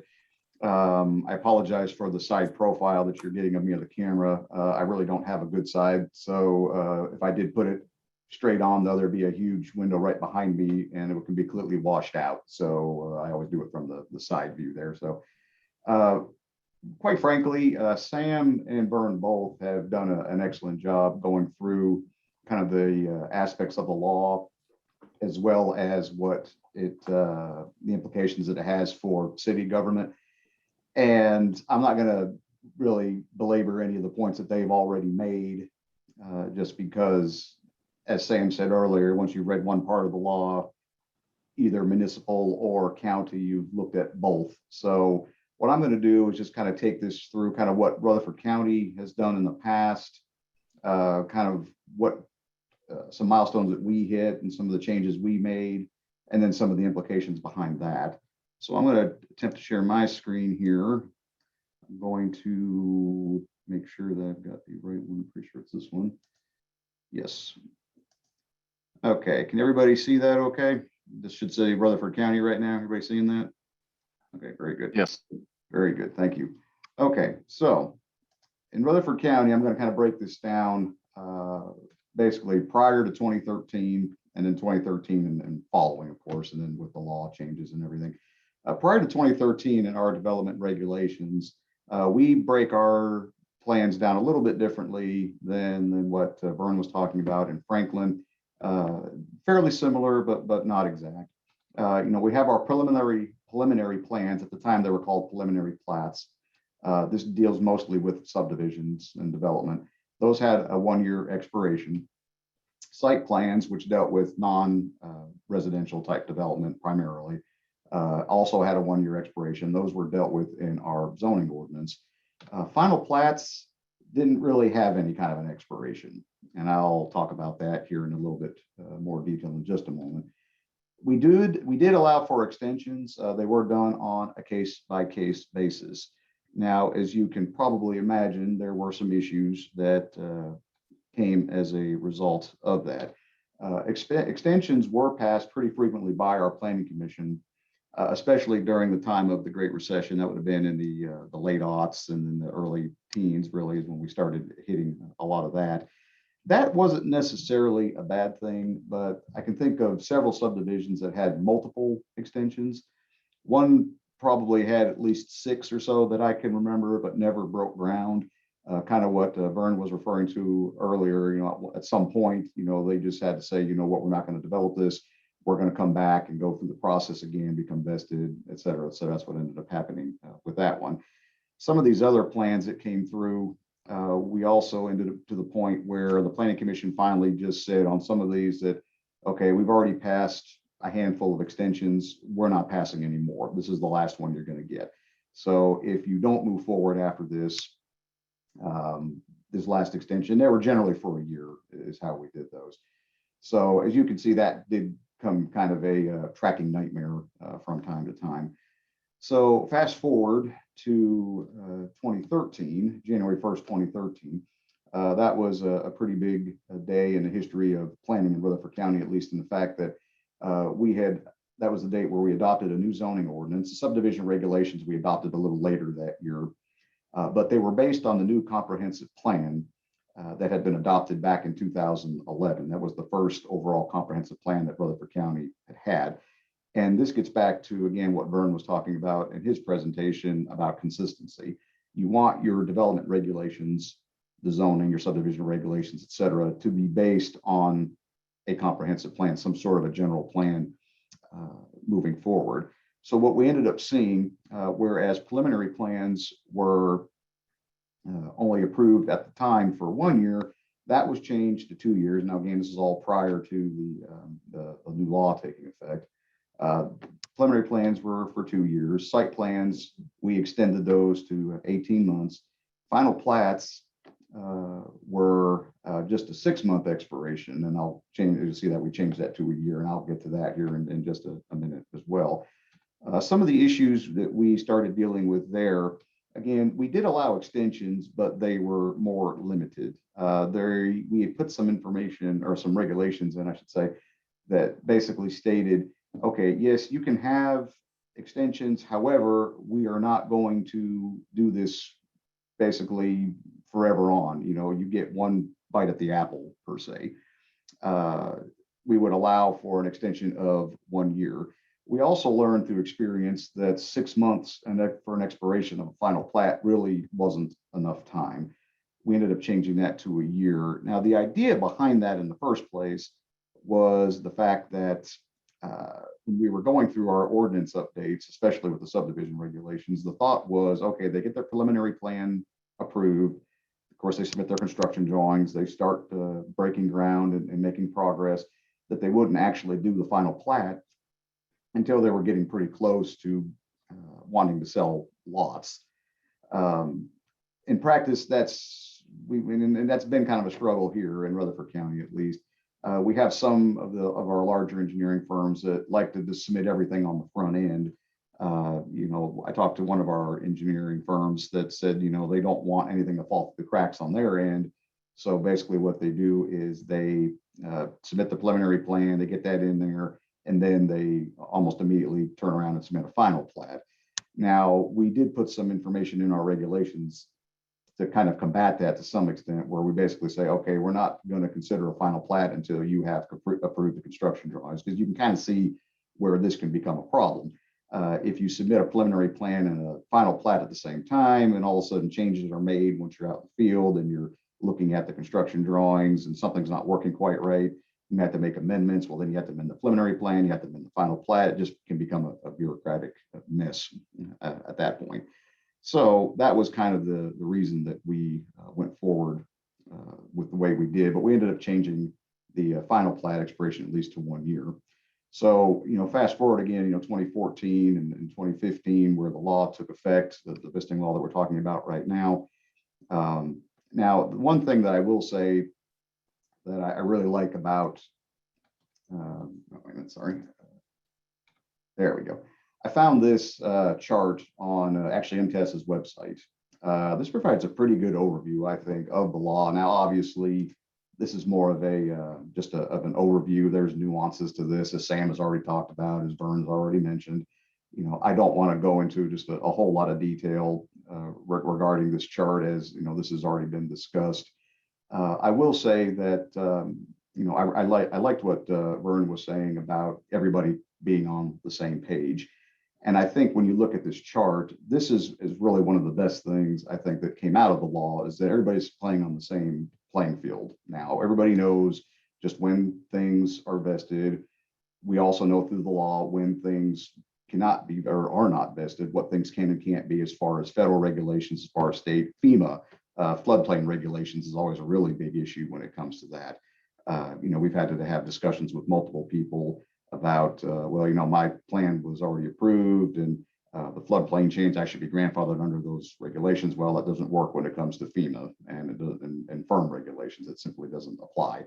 So, you know, I kind of liken the whole thing to an analogy I heard one time in another context, where if somebody hands you a bus schedule when you go to a town that you're not familiar with, and hands you the bus schedule and say, okay, these are when the buses come, this is when you need to be at the stops. However, some of these things may not be right, or they may change kind of midstream. You know, how reliable is that document you have in your hand? You know, at that point, it really isn't. This is at least providing a little bit of surety to the fact that everybody kind of knows what to expect. So I think that's the biggest thing when it comes to consistency. In closing, like I said, I don't have just a whole lot to add beyond what's already been said. I know George is going to be talking here briefly, and I don't want to take any more of his time away. But obviously, we need to make sure that we're all abiding by the rules that are spelled out in our regulations. Of course, extensions are allowed at the local level, but each jurisdiction needs to make the determination under what circumstances one's going to be allowed. Is this going to be a one-time thing? Is this going to be, what kind of duration are we talking about? Is it ongoing? Do you get one bite at the apple or not? Of course, any changes that you want to make to your regulations, you want to make sure to bring to your city and or county attorney for their input into the process. And also, again, just be aware of the things that you can control when it comes to the local regulation changes and things like that. I really like what Vern has set up in Franklin regarding how they do their tracking and everything. I've reached out to Vern even before this to say, hey, you know, some of these things I think we'd like to maybe implement here in Rutherford County, especially the putting on the plans themselves of what regulations are in effect at the time that something was approved. I think that's something that would be easy to implement, but also something that would definitely help keep track of what regulations were in effect at the time that was approved. So in 10, 15 plus years, whenever, when you know, if we're not here anymore, then you know, someone can go back and take a look at that. But also, again, those things that can't be grandfathered or non-conforming use, whatever you want to say, regarding state or federal or FEMA regulations and those kind of things. So again, I'm not going to belabor anything that's already been discussed today. I'll leave any remaining time for George. So with that, Chuck, I'll turn it back over to you and go from there. Thank you, Doug. We appreciate your commentary. Very good perspective from our counties that I believe are very well represented in attendance during our session today. The last segment will be with George Dean with Toon, Entrekin, and White. He'll be presenting vested development rights from the developer's perspective. So George, take it away, please. Thank you. Okay, good morning, everybody. Hope everybody's doing very well. I'm going to try and pull up a slide in a second or two, but I wanted to just say a couple of things. First of all, that the speakers before me have done a great job. I wanted to emphasize something that Sam said, that the complexity of the statute, if you get involved in litigation over this thing, if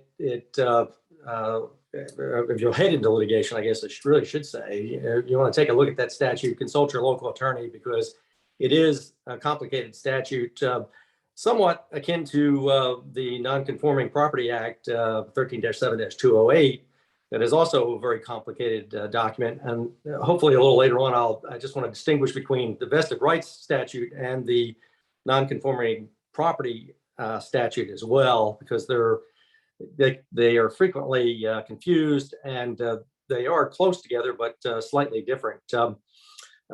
Also wanted to say the same thing very quickly that Doug just said about Vernon's points. The tracking system that they're using in Franklin seems to be great. The other idea of having the cover sheet with the actual times and the zoning regulations and the other development codes that are applicable to the project, putting it on the cover sheet makes a great deal of sense, and really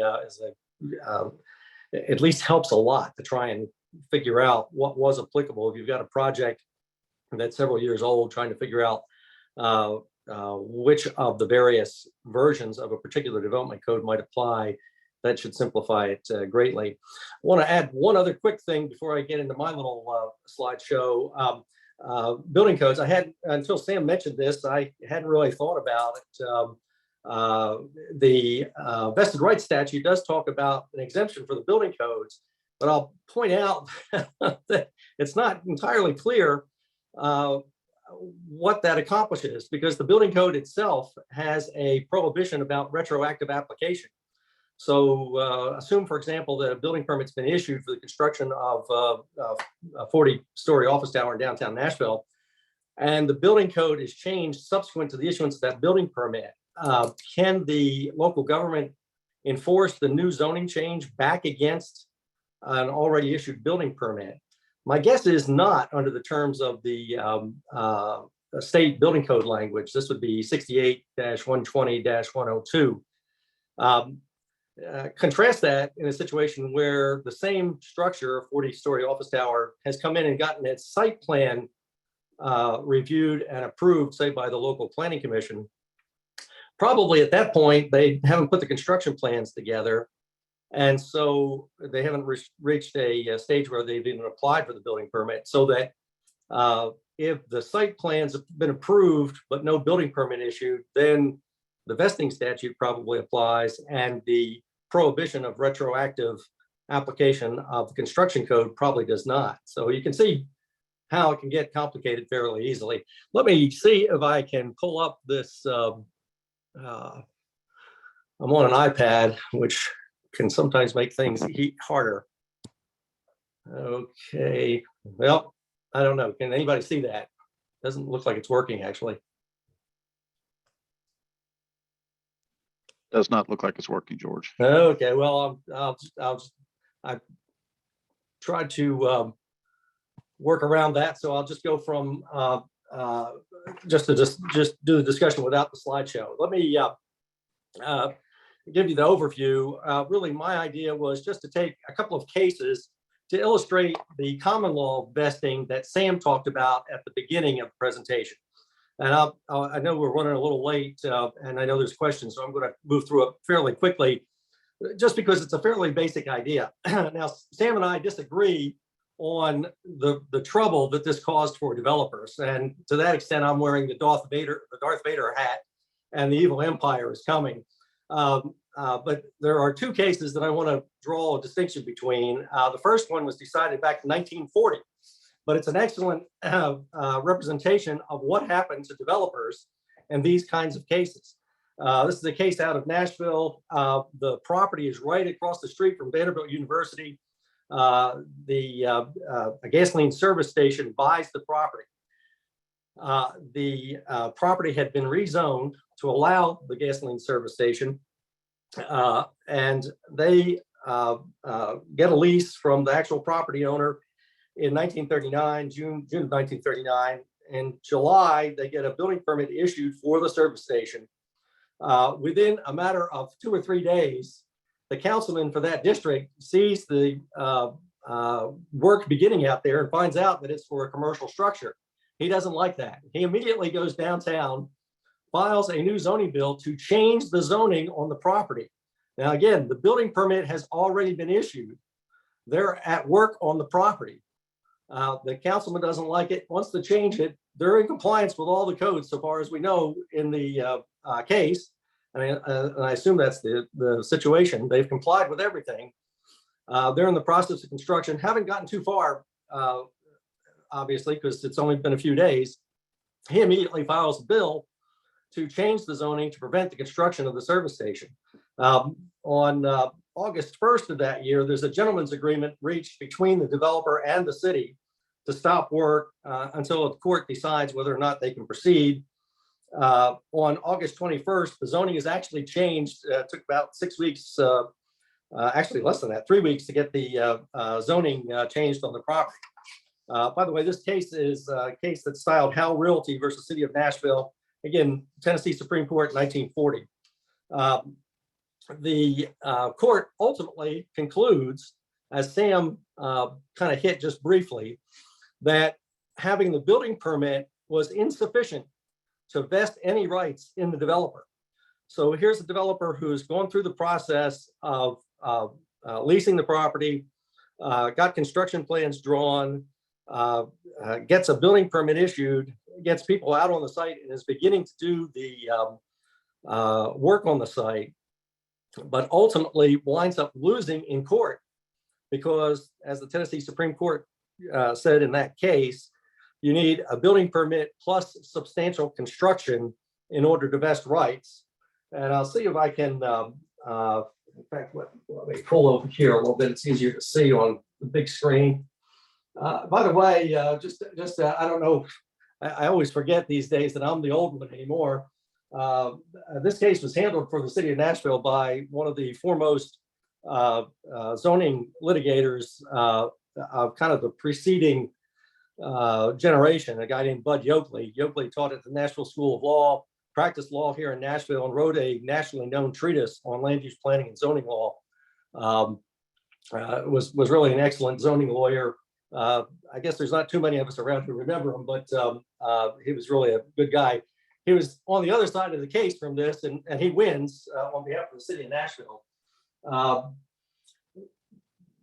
The As a general rule, the court says, a building permit has none of the elements of a contract and may be changed or entirely revoked, even though based on a valuable consideration, if it becomes necessary so to change or revoke it in the exercise of the public power. Applicant's property is not exempt from the operation of subsequent ordinances and regulations legally enacted by the corporation.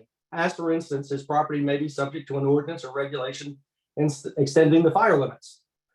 But when once the proper authorities grant a permit for the erection or alteration of a structure, after the applicant has made contracts and incurred liabilities thereupon, he acquires a kind of property right on which he is entitled to protection, and under such circumstances, it's generally held that the permit cannot be revoked without cause or in the absence of any public necessity for such action. It is with respect to the degree of construction that the courts differ. The permit cannot be recalled where a substantial part of the work of construction has been performed. It's unnecessary for us to determine in this case because essentially the folks who were putting up the structure agreed to the gentleman's agreement, didn't do any construction after that agreement was entered into. And as Sam mentioned, the difficulty is what is substantial construction? Under the old common law test, it's very difficult to know what it is. Let me say though, I've practiced law for 42 years or thereabouts. Under the old law, under the old common law, and this is why the developers were very interested in having a state statute, you never won. I don't know how many cases I tried under the common law vested rights, always telling my clients it's a long shot. I think my record was something like 1 and 50. I did win one. That involved a mobile home. There wasn't much except moving it onto the property as far as substantial construction goes. So very, very difficult for the developer to win, even if he'd gotten significantly down the road, putting infrastructure into the ground, pulling the building permit. It's very difficult for the developer to win. Let me contrast that with another case, Neighbors of Old Hickory versus Metro Nashville. This is a case that was tried a few years ago under the new Tennessee vested rights statute. And essentially, I guess I won't go through the facts, all that in that much detail in the interest of time. But essentially what happened is that the developer bought a piece of property. It was zoned for a rock quarry, kind of unusual in Nashville, one of the few properties left probably. The developer buys the property. We make inquiries with the codes department about the use of the land. Ultimately, we file an application for a use and occupancy permit, basically, as well as a final development plan that has to be approved in this particular case, not by the Planning Commission, but by Metro Codes itself. It was approved ultimately by Codes. And once that got approved and we applied for building permits for accessory offices at the location of the quarry, the councilman, similar to the case in Howe Realty, found out about it, decided that he didn't want a quarry at that location, and immediately moved to change the zoning. He was unable to get the zoning changed until we actually got final use and occupancy permits for everything out there. But he wound up getting some neighbors together who then sued the developer and the city, Neighbors of Old Hickory, obviously, arguing that the permit hadn't issued at the time that the zoning had changed, and also that the final development plan hadn't been approved properly. One of the interesting sidelights, and again, I won't go into any detail, but the court pointed out, we tried to rely both on the final development plan. Tom White and myself argued this case with the court. We tried to point out both that we had a building permit and the final development plan approved. The court pointed out, and frankly, I'd not have thought about it, but for a quarry or a landfill, or I guess agricultural activities, you don't need a building permit. And so the section of the vested rights statute that talks about a building permit for those kinds of outdoor activities probably doesn't help them. You don't need a building permit essentially for the rock quarry. And the court basically said the accessory structures, the permit for that would not cover the quarry and didn't vest any rights thereupon. The court, however, on the issue of the final development plan, found that it had been approved by codes prior to the enactment of the zoning change, and then we were vested under the terms of that final development plan so that the quarry could carry forward. But you can see the difficulty of trying to get an approval for that kind of use that nobody really wants, those locally unwanted land uses, the LULUs. It's difficult to get approval if you have to jump through a lot of hoops to get there. Even under the current zoning, Vested Rights Act, it can be difficult because the time between application for the permit and the ultimate issuance of the permit, or application for a development plan and final decision on the development plan, if the zoning changes between those two dates, you still may be out of luck. But at least it gives kind of a fighting chance for the developer. And the problem, as I point out with the Howe Realty case, is it's just unfair. One of the things Vernon said was about trying to cooperate and trust. And you can see where a developer doesn't feel real trusting in a situation kind of like that that develops. With the new vested rights statute, it kind of helps that trust situation between the city and developers. I won't go so far as to say that it's a total cure-all. Certainly that's not the case. Let me see. I wanted to make one other point before I wrapped up. Some of the language in the Neighbors of Old Hickory case looks at it as though it's a non-conforming use, and I've made a mention to this before. The difference between the vested rights doctrine and the non-conforming property doctrine, if you want to think about it that way, non-conforming properties have to be completed and act in actual operation in order to qualify as non-conforming under our statute 13-7-208. The vested rights doctrine, the Vested Rights Act, applies before completion of the facilities. That is, you've gotten something from the local government, a building permit, a development plan approval, that vests those rights before the facility is actually in operation. So the vested rights doctrine applies when the building is under construction. A non-conforming use or non-conforming property designation may take place if the zoning changes 3 years after the building's complete. If they change the use that the say you've got a commercial district that allows a gasoline service station, and we build it that way, but 3 years later the city decides for whatever reason that zoning should change, and now you can have offices and some other kinds of uses, but not necessarily gasoline service stations. Now it's legally non-conforming. Vested rights doesn't have anything to do with that, and the same is true the other way around. If you're trying to get a vested right under a building permit or development plan, that's really not a non-conforming use. That's just the vested rights doctrine. Anyway, sorry to race through. I tried to do it a little quickly because I know we're running out of time. Thanks very much. Thank you very much, George. We do have a few questions, and what I'd like to suggest is we circle back on those, and then if there's anything left, we probably will be looking at the clock. We're going to be over a little bit, but would ask folks to indulge us a little bit so that we can address the questions. And if anything else comes up over the next few minutes, we'll certainly add that to the group. But again, use chat so we can keep some order to the questions.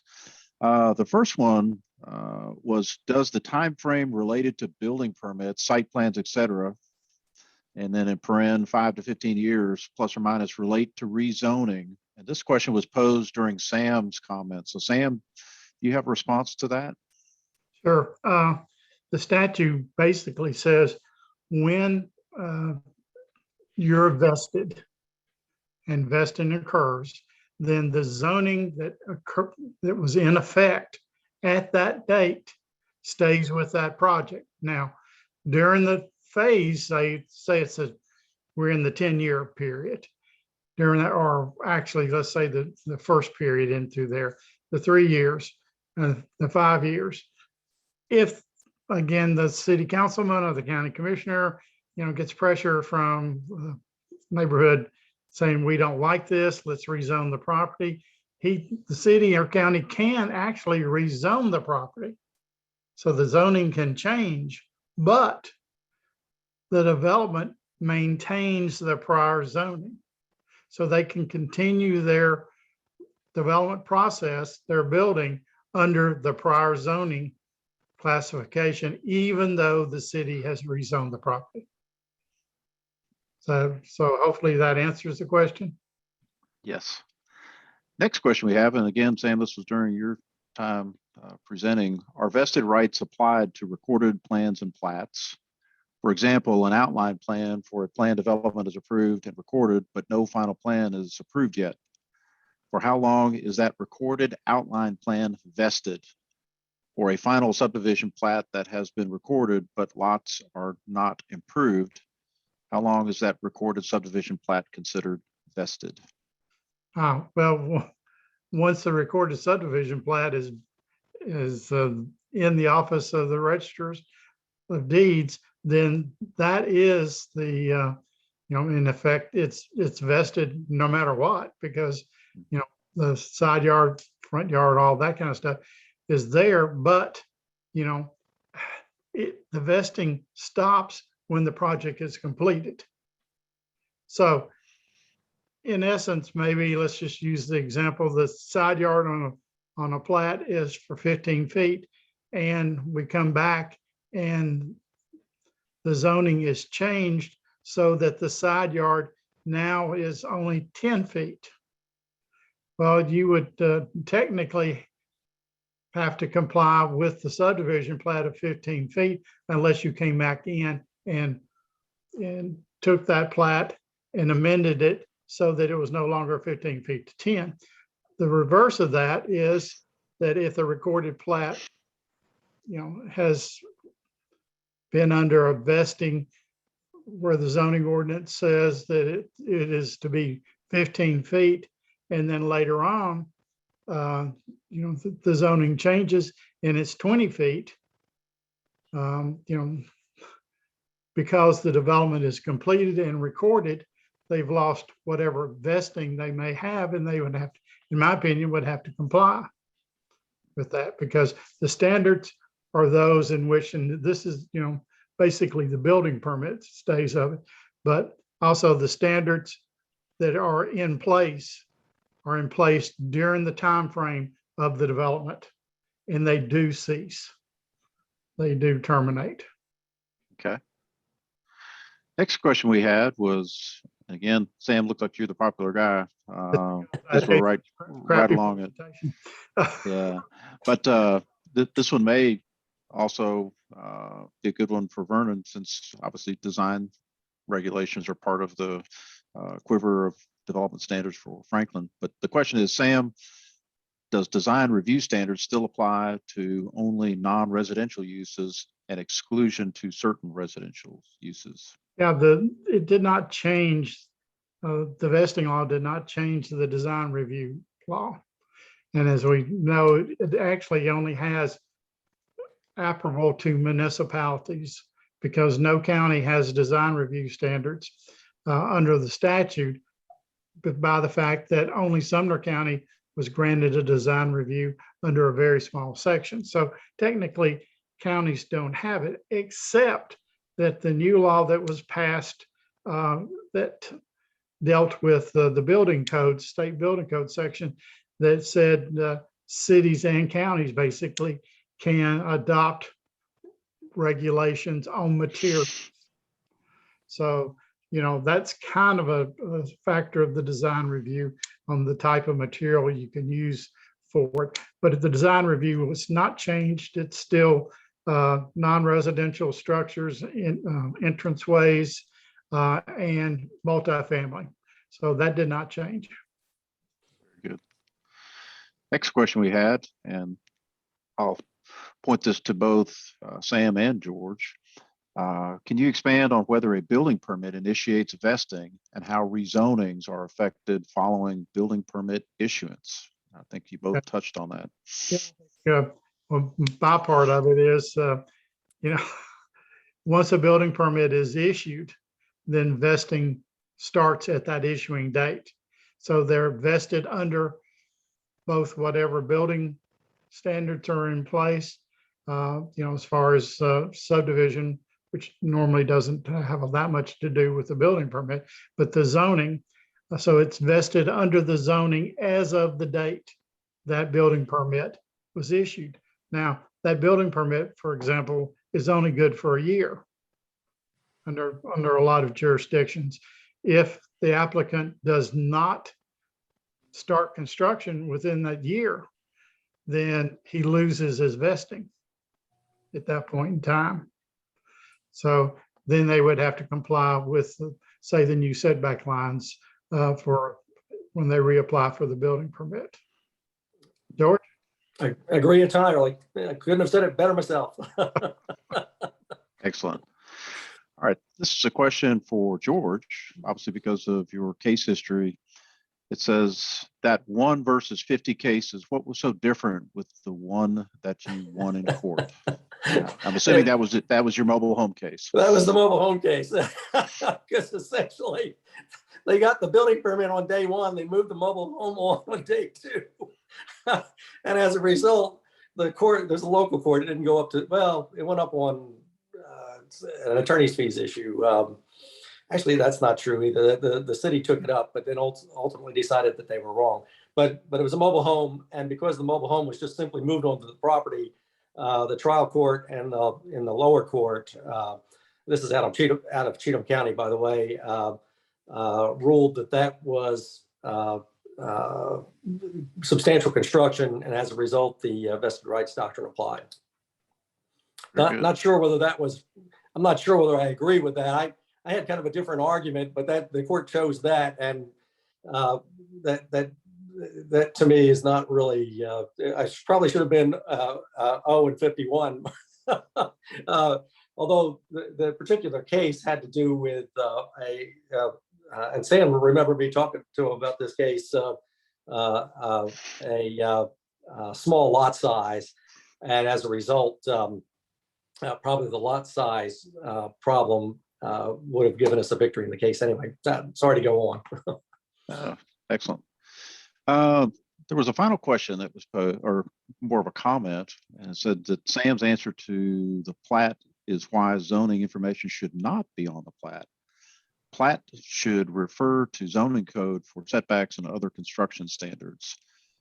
You know, Vernon, Doug, anybody else, what are your thoughts on to what level of information should be placed on a plat so that there's clear reference?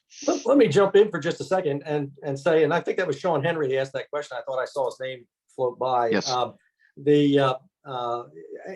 kind of look at it. I mean, a lot of different jurisdictions require different things on the plat. So the developer is kind of trapped by whatever the local government wants them to do. And you can have it both ways. Sam alluded to this in his previous response. You've got a setback of 20 feet that's shown on the plat. And 10 years later, the government reduces the setback to 10 feet. Does the lot owner get the benefit of that reduction in the setback? The other option is where you've got a 20-foot setback required on the plat, and the local government increases the setback. So now you need 30 feet.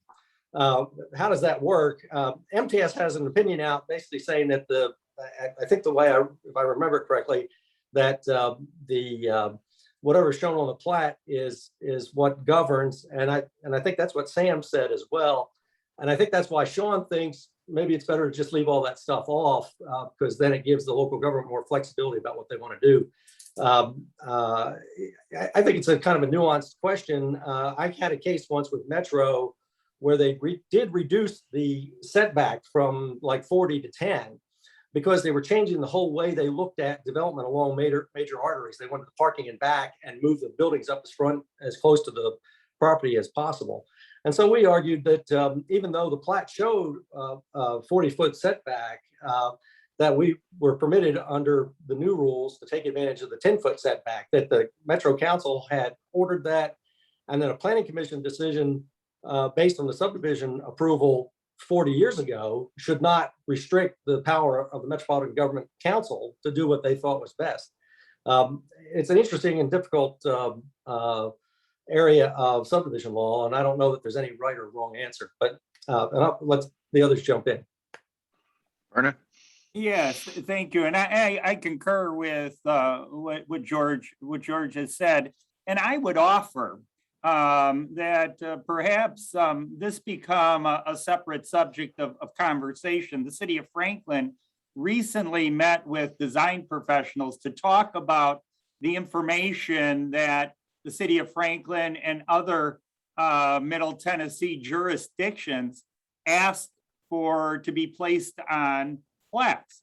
And it's evident that there's not consistency there, but more so, it's hard to read what's being put on plats and what's really essential versus what should be included in the other entitlement documents of a project. So I agree with what George said. I'm just offering that the more we can be consistent across the board, across the state perhaps, of the information that we're asking for on plats will make it more efficient and legible for everybody. The only comment I have on that part is basically, you gotta love contractors, right? And, you know, I've seen too many cases that want to come before the Board of Zoning Appeals because I've had the dumbest contractor in the world and he messed up where my house is supposed to be sitting. Well, you can't grant a variance on that, obviously, as George and I preach over and over and over again. So sometimes, you know, just for the sake of the property owner, while maybe you don't want to draw setback lines on every lot, a note on the plat itself saying that, you know, the front yard setback is going to be, unless otherwise noted, is 30 feet, side yards are 15, rear yards 40, whatever happens to be, just so that there's notice, and a very clear notice what's going on. And that's my view as far as, you know, those type of things. I hate to clutter up a plat, but also I think you have to have as much information as necessary for the property owner to be protected against errors. Now, errors are going to occur, but let's cut down as much as we can on that type of thing. So I just think it's more of a, yeah, I hate to tie down the drawing too much, but I think some type of information needs to be on there to make sure everybody understands what the setback lines are. Yeah, and if I could kind of dovetail on to what Sam was just saying, I understand where, you know, Sean was coming from on that, but it's not even just again, to kind of take Sam's point a little further, it's not even just the contractor, it's the building officials who are actually writing the building permits. Because if all they're writing on their building permit, which quite frankly is what the contractor is going to be using out in the field, if all it says on there is check the regulations for the setbacks, you know, they're going to be looking at that in the field and what am I supposed to do? Then there's a lot of back and forth, and it's in my mind, at least it's a clarity issue at that point. You know, it helps everybody be on the same page at least. All right. Well, we're actually now at the start of the next session, so I'm going to thank our panelists today. We very much appreciate all of your commentary. I think it was an incredibly informative session. I think there's certainly great value in being consistent in terms of practices across the state. I hope the folks that have participated in the session today, as well as those that will view afterwards, will see some great benefit from the session today. So with that, I'm going to pass on to our next group. And if there's any more follow-up questions, feel free to reach out to me at MTAS. I'm in the University of Tennessee directory under MTAS, so feel free to reach out and we'll certainly get those questions responded to as quickly as we can. Thank you again, everybody. Look forward to the next session. Thanks, Chuck, and thanks to Sam and Vernon and Doug and George. Thought that was really informative. I know vesting can always be a tricky topic, so great to have our experts with us today to help maybe find a path forward on that. We'll jump right in. No break now, unfortunately, so we'll jump right into our next session, where we'll be hearing from Leslie Meehan. Leslie is the Director of Primary Prevention at the Tennessee Department of Health.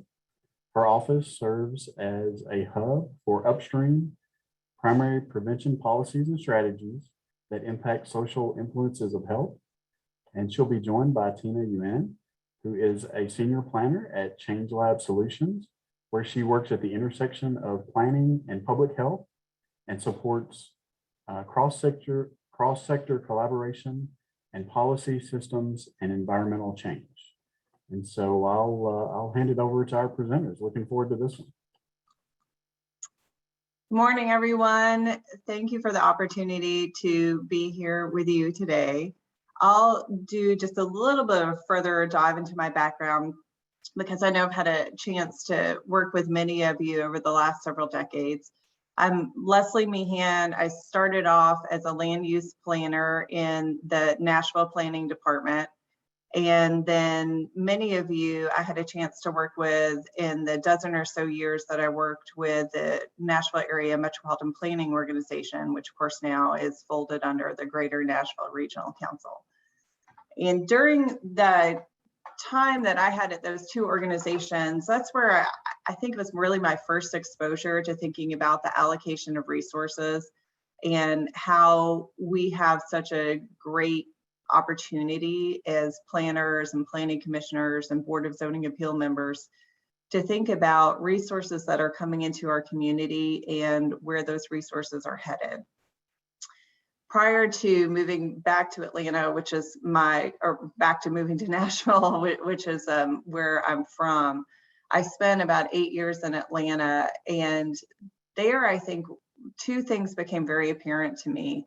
I was working in a different industry at the time, but had colleagues, and this is 25 years ago, who were commuting, an hour and a half, 2 hours each way a day, dropping kiddos off at 6 a.m. to daycare and not picking them up until 8 p.m. at night. And I thought, this is such a hard quality of life.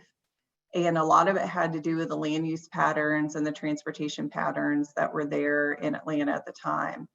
And it really struck me how that city had evolved in a way that that notion of quality of life and making sure that everyone had an opportunity to secure housing and a way to get around sometimes was not at the forefront of the decision making.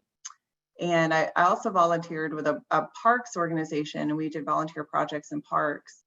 And it really struck me when we went to some of the more affluent neighborhoods in the northeastern part of Atlanta, which happened to be predominantly white neighborhoods, and the parks were beautiful and pristine and well maintained. And Atlanta has a lot of park acreage per capita. It's a really neat city in that regard. But when you would go down to the southwestern side of the city, which is predominantly an African-American side of the city, where there are both affluent and non-affluent households, the distribution of resources was not the same.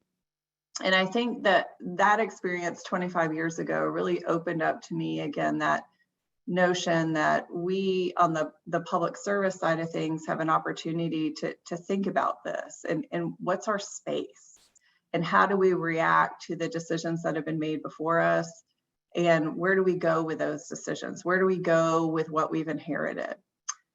So earlier this year, we, at your request, came in and did a session a little bit on ethics and equity. For those who didn't catch it, we started off with a little video called Segregated by Design by Richard Rothstein. And it's a really interesting 18-minute, very fast-paced summary.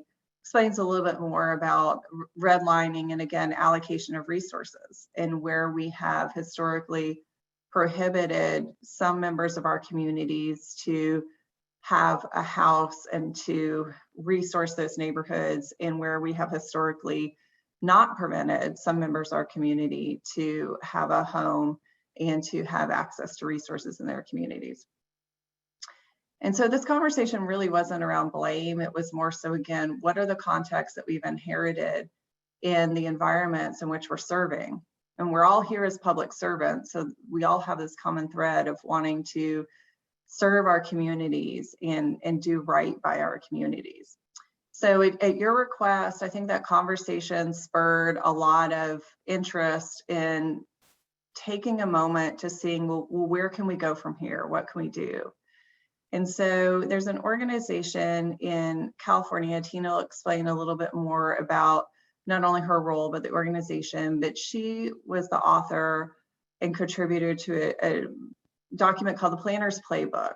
And it's essentially exactly what we're talking about. How can we take some of these concepts and how can, instead of we as planners and planning commissioners continue to be in more of a reactionary role to what comes in, to what gets filed in our communities, what developers wanted to try to achieve. And how can we just think a little bit differently about our role and what we want for our communities and the distribution of resources. So with that, I will turn it over to Tina. We can provide you a little bit more of her background, but she's got a fabulous background as a planner who then also went into public health to learn a little bit more. And we're really honored to have her spend some time with us today to talk about the Planner's Playbook. So Tina, I'll turn it over to you. Great, thanks Leslie. As Leslie mentioned, my name is Tina Yuen. I am a senior planner at ChangeLab Solutions, and I'm really excited to be here. And so I'm really excited to be here to sort of walk through, provide an overview of the Planner's Playbook, and really highlight for you, I think, what Leslie is saying in terms of like, how do you take these really big concepts and make them concrete? How can you take concrete actions? And what do you, like, how can we move forward? Knowing that, we in the room weren't involved in redlining that happened 70, 80 years ago, but we live with its legacy. We live with the legacy of a lot of other discriminatory policies and planning practices. How can we move forward collectively with what we have in order to advance shared goals around healthy, equitable, prosperous communities? And so that's really the impetus of the Planner's Playbook. And I'm really excited to be sharing this with you. And hopefully we'll be able to engage in a Q&A and some conversation around what that would look like within your own community. So with that, I can share some slides if that's possible. Let me see if I can do this.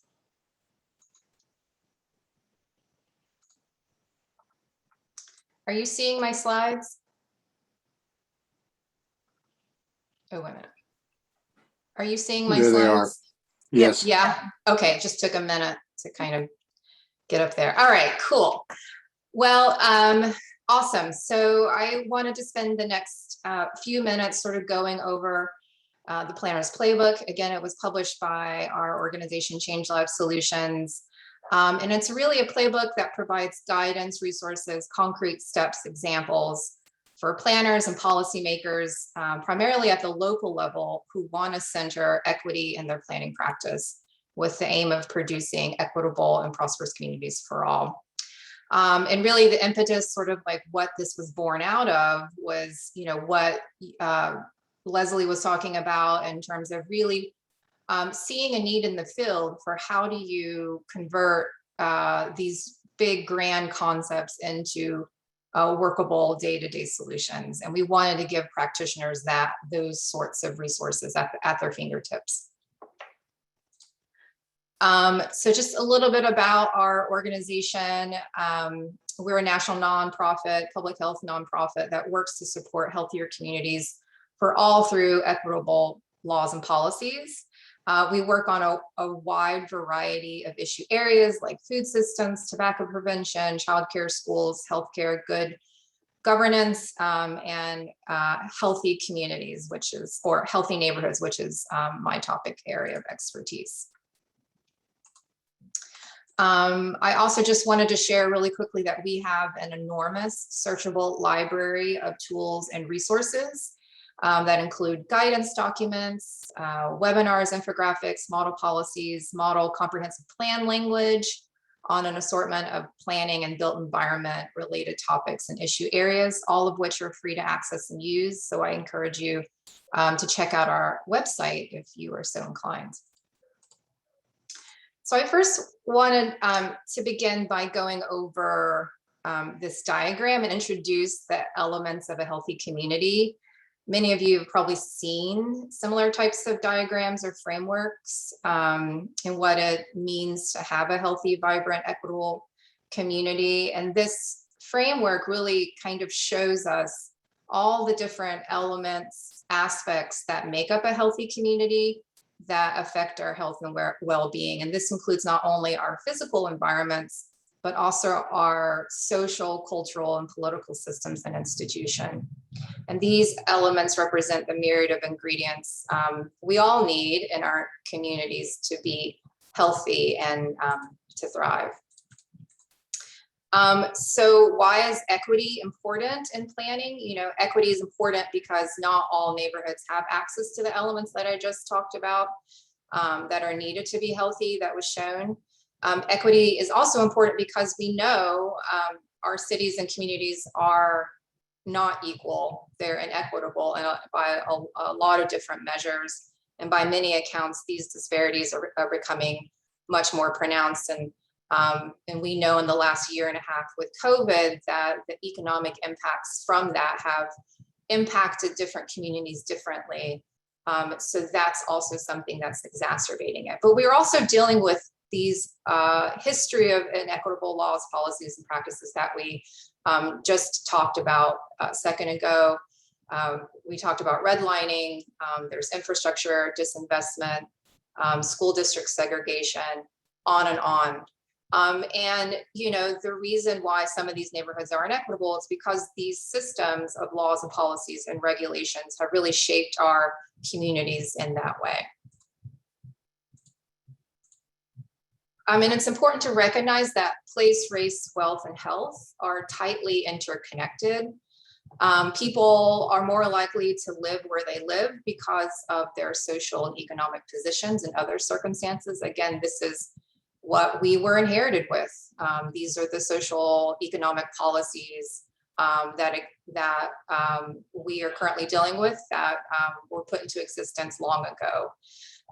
Neighborhoods where discriminatory laws and policies and regulations that were just mentioned have resulted in high concentrations of affordable housing.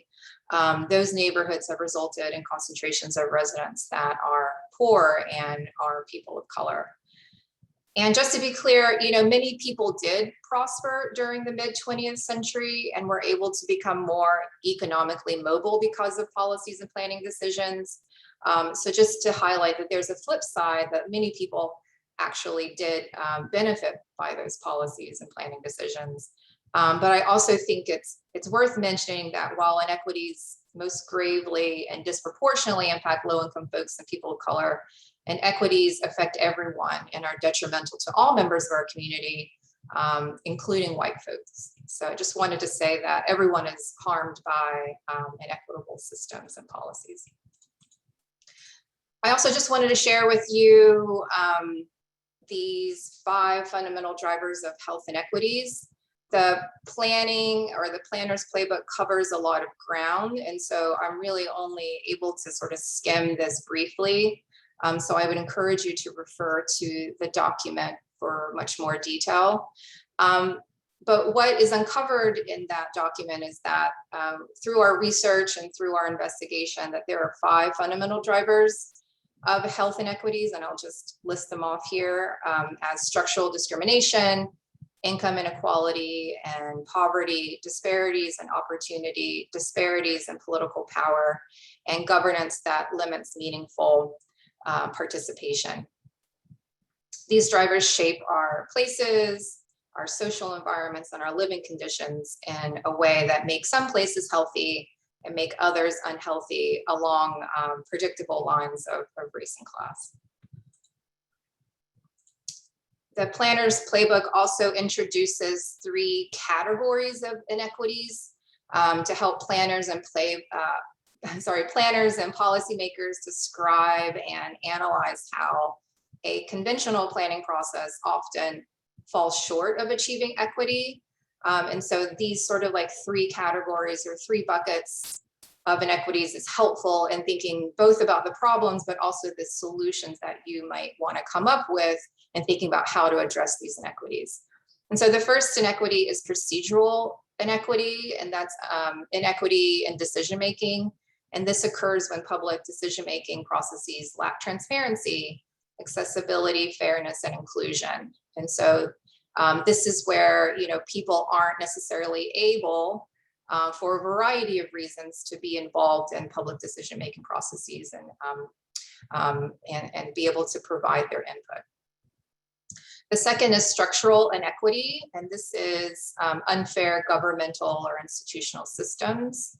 And this occurs when institutions and systems of government lack the processes, practices, policies to operationalize equity. So this is really focused on government itself and how the government and the way that it operates, its business as usual, isn't always able to operationalize equity. And so attention should also be spent there. And how do we operationalize and institutionalize equity through the way that government does its business? And last but not least is distributional inequity. And this is unfair distribution of resources, burdens, and benefits. And this occurs when planning policies result in the inequitable distribution of resources. And this type of inequity often results as a consequence of procedural inequity and structural inequity. Yeah, and I think it's also helpful to think about inequity in these three big buckets, because we often focus a lot of effort in addressing distributional inequity in our planning decisions, which is really important, but it's also important to think and spend time and invest energy in addressing procedural as well as structural equity as well. So the planner's playbook also goes over how can you make planning more equitable, and there are three strategies the playbook goes into. One is centering the participation and input of populations that are often left out of the planning process. Two is to build the capacity and partnerships across government institutions and community stakeholders. And the third is to apply an equity approach to each phase of the planning process. And this is really to elevate an equitable planning process that can increase the likelihood that the plans and the process of creating them will advance community health and equity. And I think another important thing to sort of talk about and to center as part of this is that we make a distinction between the plan that's created as part of the planning process with the process of creating the plan. That those are two kind of separate entry points for how you can embed equity, both through the process of the plan creation itself, and then what actually goes into the plan.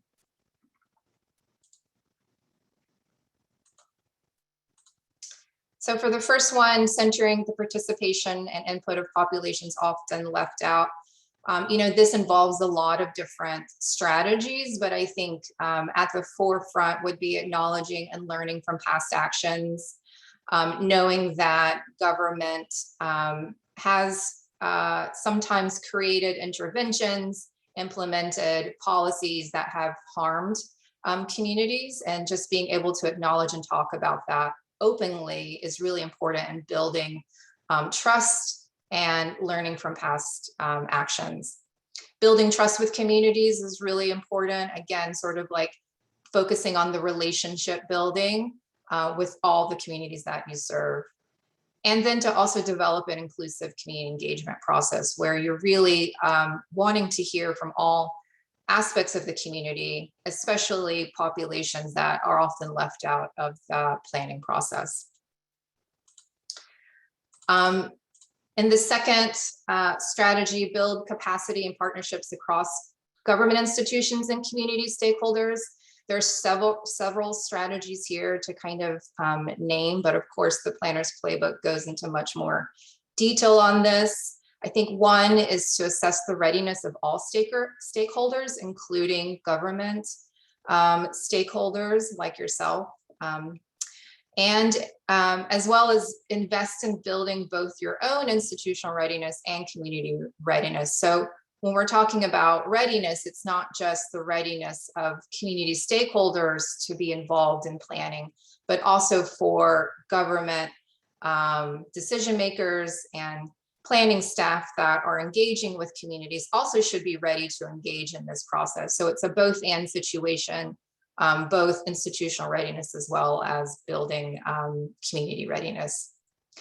And I think last but not least is building partnerships with community partners long before any planning process starts and well beyond any one planning process. That the process of engagement shouldn't just start when the planning starts. It should hopefully be a relationship that you build over time, so that when you do want to get input, get feedback, get buy-in from communities, that relationship is already there and you can rely on that. And that these relationships and partnerships should extend well long after that planning process concludes. I did want to highlight just an example as part that we included in the planner's playbook is an example from the city of Baltimore.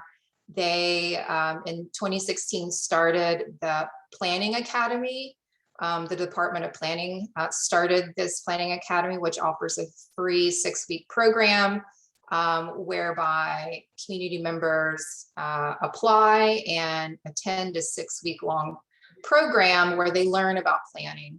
And this is a really great program that has a lot of different goals. One is to engage with community members in this new and novel way, build trust, build relationship, and increase the capacity of residents and increase their understanding of the role in planning, so that in the future, when they do have a planning process and they want community input, that these community members are engaged, are informed, and are able to participate. And maybe we'll bring their neighbor or their mom or their friend to the planning meeting so that they too can get involved and are aware of what's going on in their community. The last strategy is apply an equity approach to each phase of the planning process. The planner's playbook outlines these 4 kind of like big phases of the planning process. And it really kind of walks through how you can embed equity in each of these big phases of the planning process.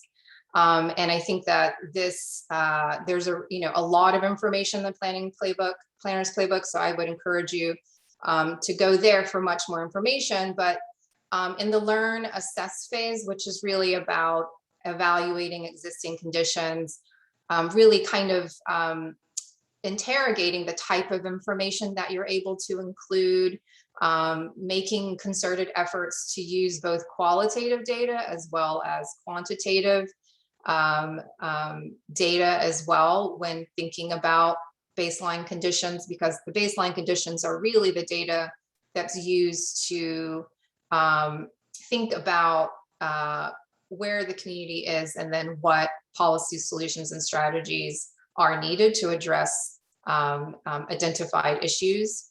In the envision stage, it's really about how do you center communities and developing the plan's vision.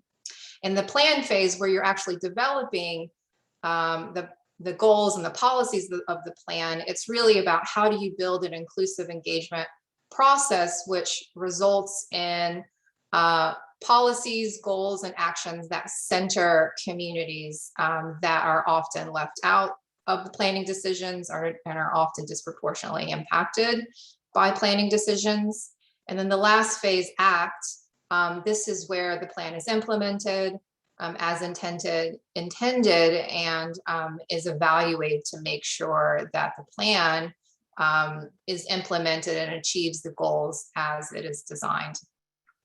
And again, the planner's playbook has a lot more details that I would point you to there.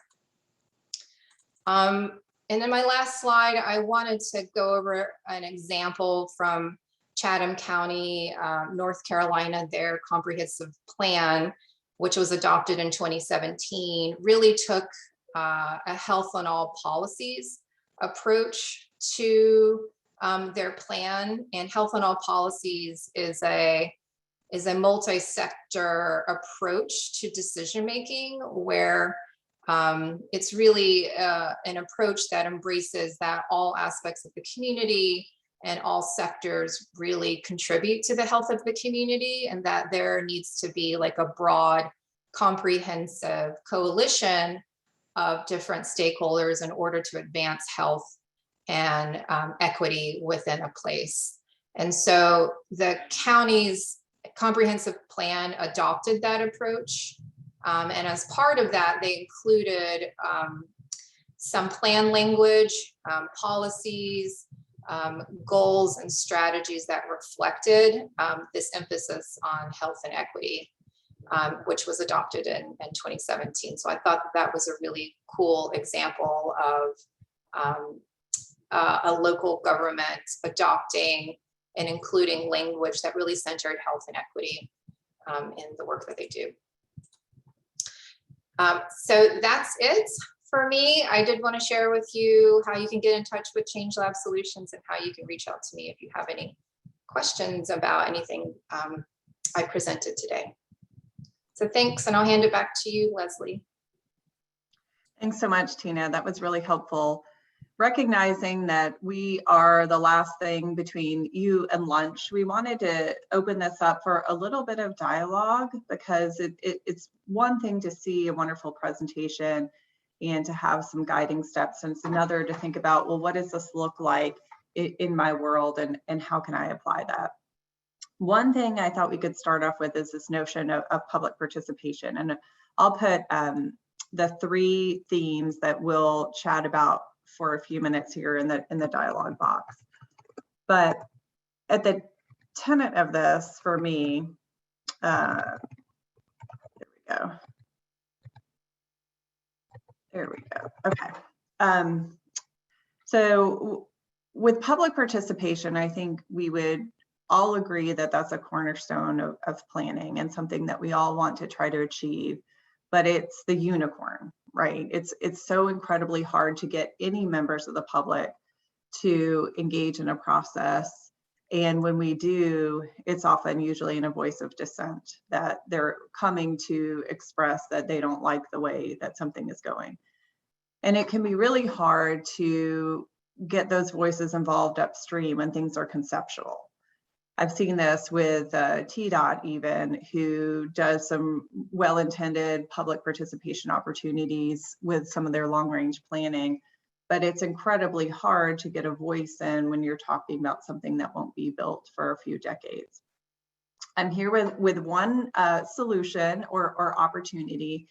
When I switched to the Tennessee State Department of Health about 6 years ago, here I am, a planner focused on health work, but I've never worked within a public health organization before. It was very eye-opening, and one of, I think, our best kept assets is just the number of touch points that we have with the community directly. Our state is a little bit different because we provide direct healthcare services. So yes, we are where you can go get your flu shot or a COVID test, but we provide an exceptional amount of well care and sick care. We work with kiddos, we work with mommies who are expecting babies. We work with, we have very specialized clinics around HIV and tuberculosis, some really interesting things. So in every single county of our state, you'll find at least one health department. And in any given year, we have about 1.7 million folks coming through the doors of these clinics.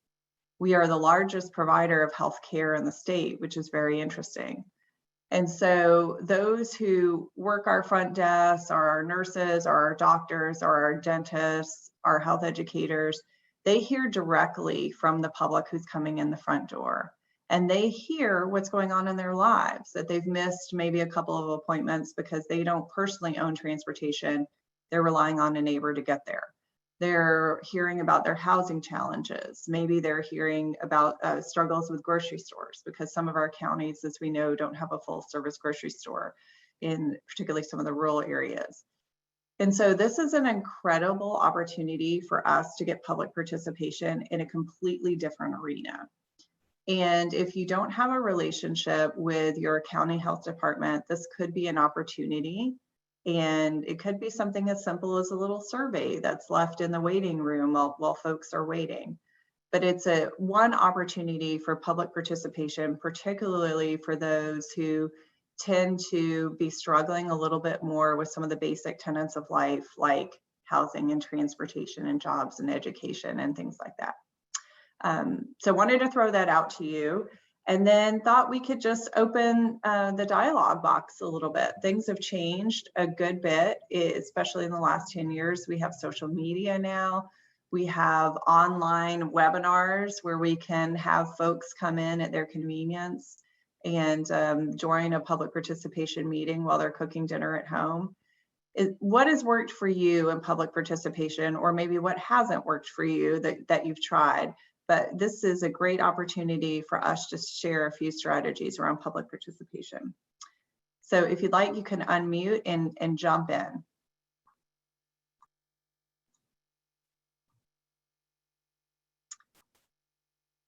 We all have to do it. So somebody's got either a bad story or a good story. I know it based on how many folks we have on the call. Hey, Leslie, this is Ian. Hey, Ian. Hey, thanks for the words and the presentation too. So in addressing your question, so TDOT, we're always trying to improve our numbers at meetings, our feedback solutions, strategies, things like that. One of the things that we're finding is with social media, we're finding that there's kind of like a dichotomy between who still uses Facebook and still like doesn't use Facebook. We're finding a lot of our young people are leaving Facebook, but a lot of our adults still use Facebook. And we have a lot of rural communities that we have to travel to and engage virtually. And we're actually trying to gather more platforms that, like publicinput.com, a couple others. One of the things that we stress for, their capabilities is how do you incorporate social media into your platform? Because like you say, we're going to keep having public meetings that are in person, but folks still like to have the option to do it from home. And so a lot of the feedback we have is like, okay, we're finding that a lot of our folks still want to use Facebook. They still want to have, options from home. They have disabilities. They're older. They can't, make it to a meeting, how best to do that. And so I would challenge a lot of our planners to like continue thinking about how virtual platforms can remain vigilant in capturing that data. I don't have a silver bullet for any of it, but we're open to all kinds of feedback and all kinds of platforms that give feedback. So I just thought I'd share that from the state level as well. That's great. Thanks, Ian. Who else has a story?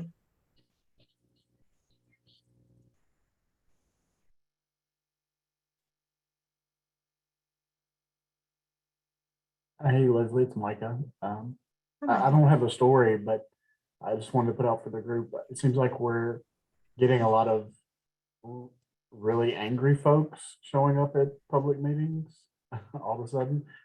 You mentioned some of that's been kind of people are unhappy about a subdivision or whatever and show up, but it seems like the tone of that has shifted in the past year with a lot of other changes.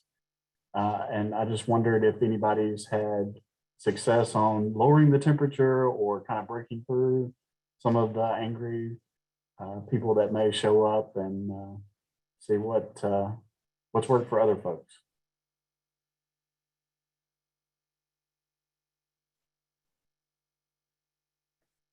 So while everyone's thinking about that, I'll share one strategy. And sometimes I think I perpetually seem to have a young child in my house. My kiddos are pretty far spaced out, so I always seem to have a toddler.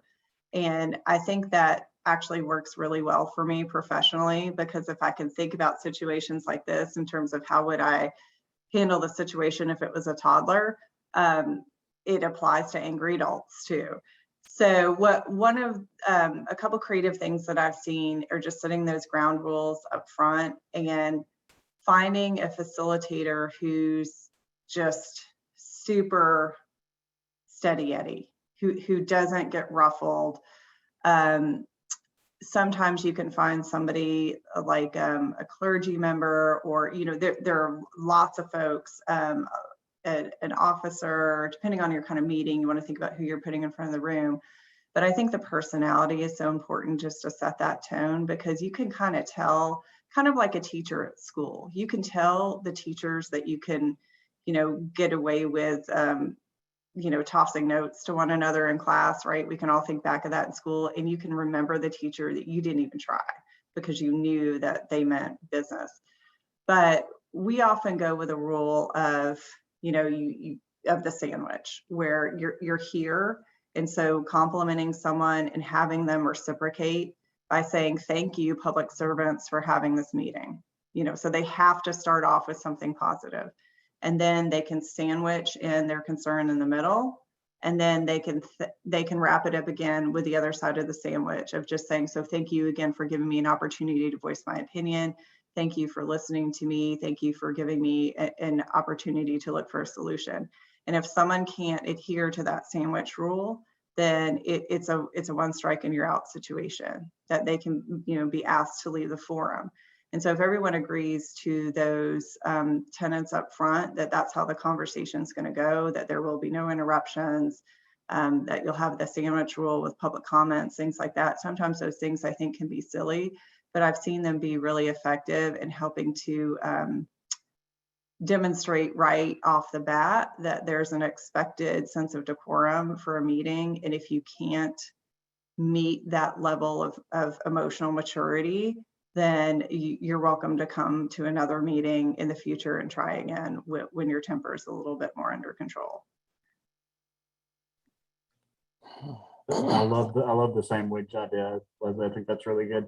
One of the things I've tried to do is think about just even the layout of the meetings and how you approach, you know, if you do maybe a shorter kind of lecture type presentation, and then break out into smaller groups so that people can feel more heard. And that way, if you do get an angry person, it's not necessarily infecting the rest of the room that way. So those are some of the things that I've done over the years. But I like the idea of putting the, you know, what are the expectations of this meeting, and kind of putting that up front, and maybe as the first thing they see when they walk in the door. Anyone else? Oh, go ahead. I think these are great ideas, and I agree with Leslie that there should be some structure probably associated with this, and as well as what Micah just shared. I do think a lot of it's going to rise and fall on just general leadership principles and communication. I think sometimes people don't trust, especially now. I think the level of distrust in our nation and even down to our cities and counties is at all-time low.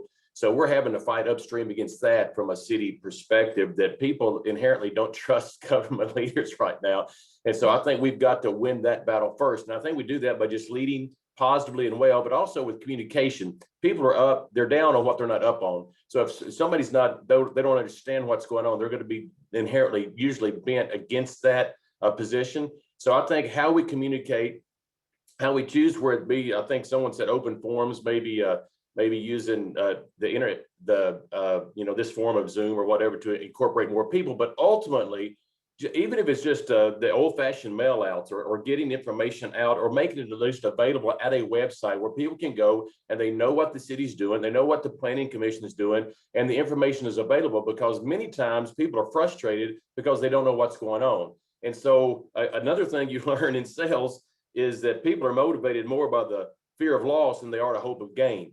And so if people think they got something at stake that's going to impact them negatively, they're going to show up and scream about that. But if everything's going great in their world, they don't participate. So we've got to find a way to engage our communities in a way that encourages them to participate in the solution, and there's a benefit for them associated with that. But this has gone on probably since the foundation of the world, and but it don't mean we don't keep striving to make it better.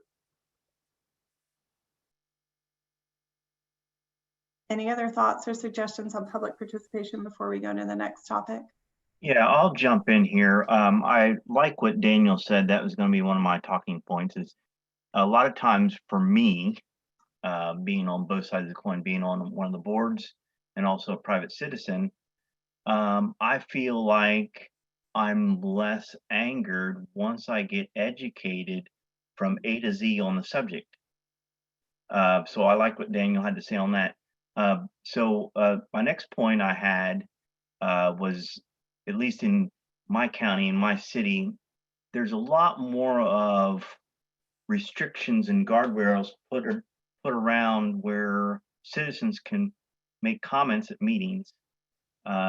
The specific examples I'm going after is, let's say we have just a small group of people, not where the room's packed out, but a small group of people signed up to speak on public hearings. Well, public hearings are often open-ended, where you can speak as long as you want on a specific subject or whatever the topic is. But in the last several years, my city and county has put, as soon as the meeting starts, they alderman or somebody makes a motion to say, let's restrict public hearings to 5 minutes. Regardless whether it's 2 people ready to speak or 10 people to speak, they want to restrict it. So I'm thinking, okay, every single time they're restricting 5 minutes when it's supposed to be open-ended, why even have it open-ended in the first place? And so people become more frustrated because they feel like they don't get a chance to speak. There was other meetings in, I forget what the city was, but there were so many participants that everybody could only speak for 1 minute.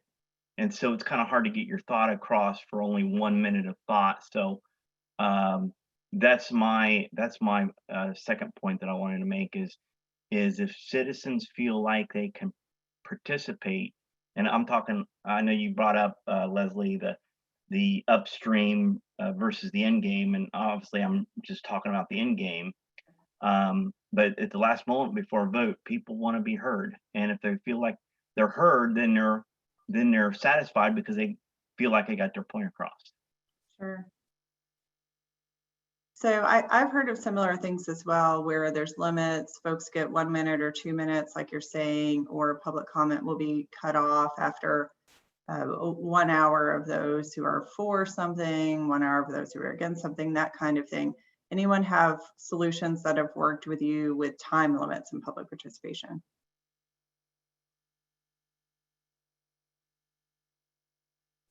Our city does, I think, 3 minutes. You do have to register before the meeting to speak. I don't know that I'm for or against it, but that is the guidelines that we have currently existing. But I think you're limited to 3 minutes, but nobody stopped watching them. They're typically trying to be as kind as possible. Any others?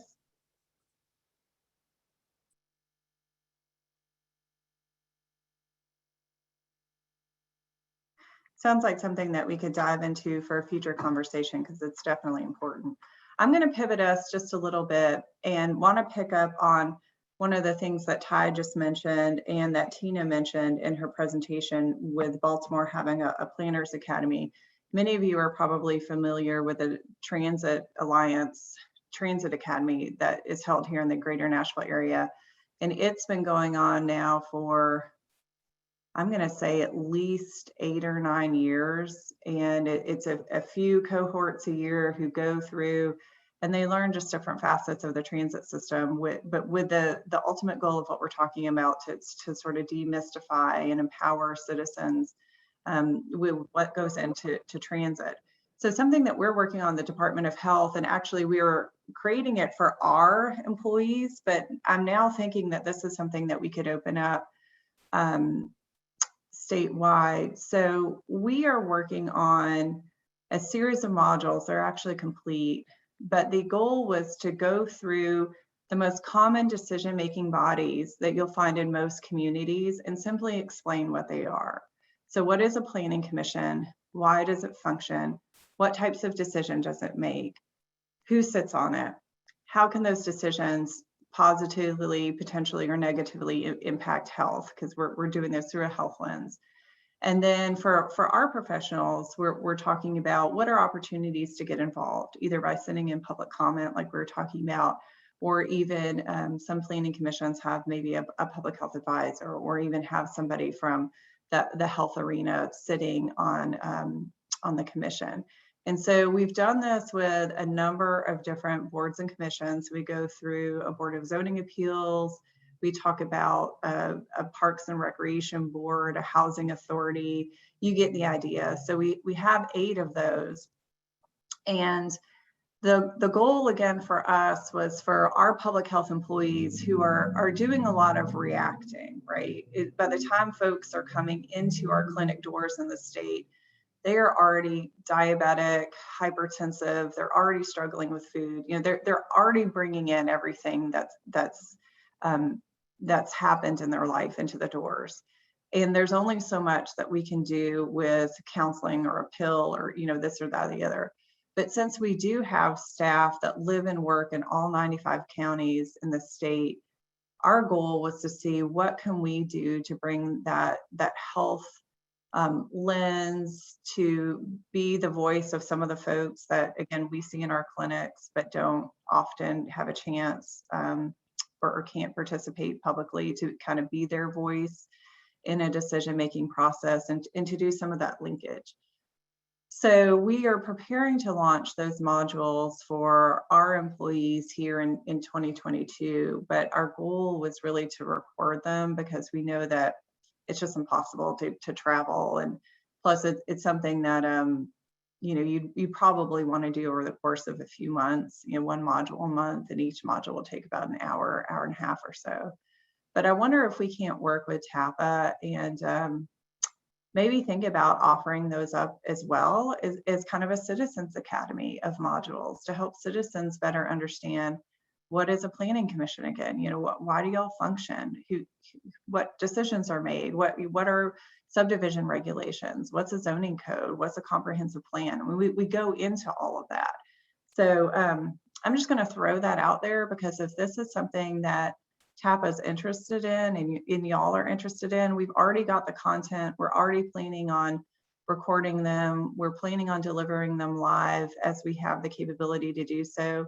But that could be something for all of us to think about as a tool in our toolbox. Leslie, I can't speak for all of TAPA, but I think that's a great idea. And I think if we can work together. And I know there has been some talk about updating the Planning Commissioner's Handbook, which is kind of a 101 level that local planning used to, the state local planning office used to keep up. And there has been some talk of updating that and then having that as a resource. And I think maybe this could go hand in hand with what you all are doing. So okay. I just saw Logan in the chat. I think this is something that the executive board for TAPA would certainly be interested in. Okay, that's great. Well, I love this. I mean, we're certainly not creating it for it to just, you know, live on a website somewhere. I mean, and just so you all know too, and Tina, this may be interesting to you as well. We searched nationally to see if we could find a training of this nature, and we couldn't find one. And so that's why we've spent the last year actually creating it. And y'all would love who has been working with us. She is a native Chattanoogan who went to nursing school in Memphis, and now she's studying to be a doctor up at ETSU. And so she is our audience. So she is someone who has no clue about, you know, planning and zoning, and, you know, all this was so new to her, but she's learned. She's basically done almost like a mini master's in the last year. And so she's also got a background in graphic design, and each one of the slide decks is going to come with a set of speakers notes in case anyone wants to deliver it live. But also accompanying the slide deck is a mini report, a little playbook. So it's about 8 pages long. So it's more of a narrative version of the slide deck, but it's done incredibly well so that you really understand the history and the intent of each one of these decision-making bodies and their value and their efficacy to the community. So I'm more than happy to share those when we get ready to launch them here around the first of the year. So we have a few minutes left. We have about 10 minutes left. And I thought it might be really interesting to talk about this notion of how much do we feel like we're driving what's happening in our communities versus how much the market is driving things. In a way, I think with my experience as a planner in Nashville, I've seen the market drive things like mixed use housing, a little bit more landscaping, a little bit more of this kind of form-based code type of notion that we have in Nashville, but I feel like the market is doing some great things.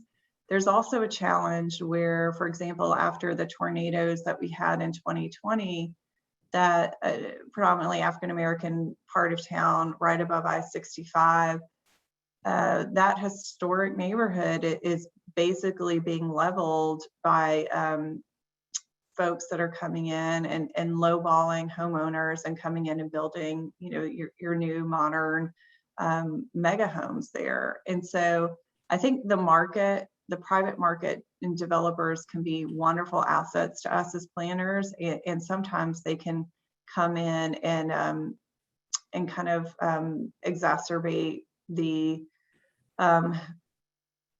dissolving of a community. And so it's kind of a mixed bag. But how do you feel about letting the market drive things in your community? And is that a good thing? And how does it make you feel as a planner in terms of adherence to things like regs? Do you think the regs should follow the market and we should adapt our regs to what the market is wanting to see? Or should it be vice versa, that we should be calling the shots with our regs and having the market kind of adhere to what we say that the community wants? This is a kind of a meaty one. So is anyone interested in jumping in on this?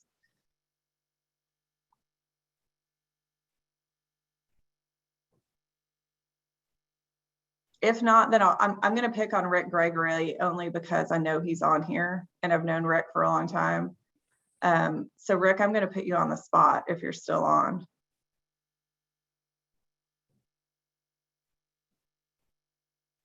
I am here. Okay. I'm going to put you on the spot because I know that you've been around for a minute. And what are you seeing now, Rick, over your career in terms of when developers come in? Is it generally a good thing? Do you generally like the direction that they're heading? And are they working with you in your regs, or is it kind of vice versa? Is there a lot? Do you feel like you're calling the shots and they're kind of adhering to you, or do you feel like your community is kind of going along with the sway of where the developers are going? I guess I would say it's a combination of both. Often the developers see what the community is looking for and take advantage of it. And I think that works to the benefit of everyone. And probably less often they come in with a mindset of, I live here, I've spent my time and money here, community, you need to work with me and let me do what I think is best, without really delving into what the community says they're asking for. So it's a mix of both, but I think it's beginning to dawn on more and more owners and developers that the straightest path, the clearest path, is to try to figure out what the community is asking for and go in that direction. Thanks, Rick. And Sean, you put a note in the box. What are your thoughts there?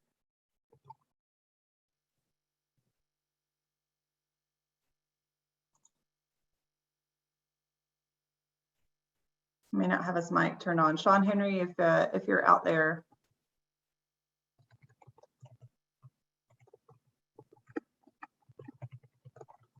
So I think he was basically saying the same thing, that that there's got to be a mix there, a little bit of both, a little bit of give and take in growth. Anyone else?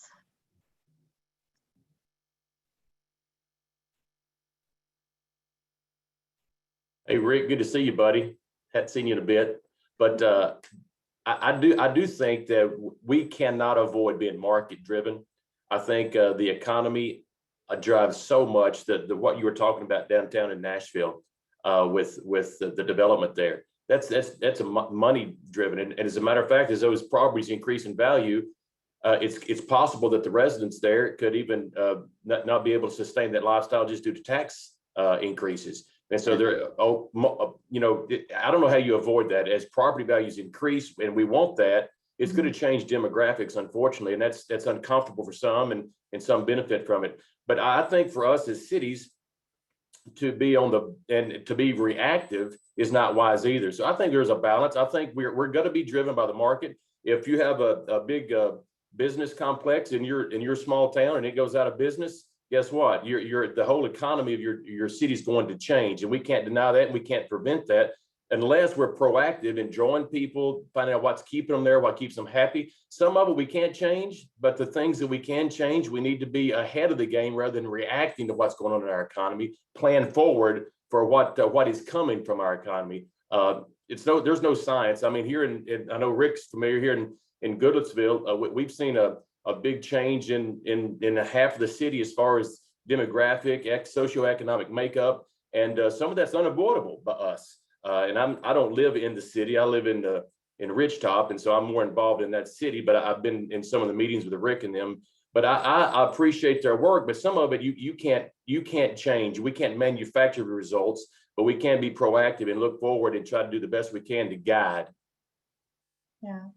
Thanks, Daniel. And I think this is something that's on a lot of our minds these days. Is you've got this notion of it's such a boom time. And it's kind of like a bull market or a bear market with the stock market, right? This is our bull market time, where there's so much development happening in many of our communities. And you don't want to turn away that development, because that, of course, brings in tax revenue, it brings in new jobs and all that. Yet at the same time, it's hard to make sure that we're not displacing anyone. And if they are being displaced, is there a plan B? Are we making sure that we still have opportunities for housing and for jobs? Honestly, for sometimes the non-white collar jobs. We're seeing that a lot in Nashville right now, where we're bringing a lot of the heavy hitters, and we're having some beautiful ribbon cuttings and all of that. But not everyone can come in and afford that $1 million house that some of these new workers are going to be living in. And so just trying to keep that balance of how do we, again, as public servants, make sure that as we're growing our economies and we're doing our job as planners, that we're making sure that those who are often the least hurt are not being displaced in our communities. And it's a heavy burden on us as planners, honestly. We're in a tough spot. We're kind of in between a rock and a hard place there. Well, with that, I recognize that we are at time. I know it's been a long morning for you. I want to really thank Tina for joining us this morning. And really just want to thank you all as well. Sometimes these conversations are a little bit meaty. Sometimes they can be a little bit out of the box from some of the cut and dry things that we're typically talking about. But want to thank you for the opportunity to let us be with you today and to think outside the box a little bit with you and to brainstorm and to get to know you a little bit better. So thank you very much. Wishing everyone a wonderful weekend. All right, thanks Leslie, thanks Tina. That was I think a great end cap to our morning. Very thought provoking, as Leslie was saying, pretty meaty stuff to end us out here right before we go to lunch. So appreciate everybody's time again. Thanks to all the presenters. So we had a great morning. I appreciate your time, and yeah, like Leslie said, have a great weekend. See y'all.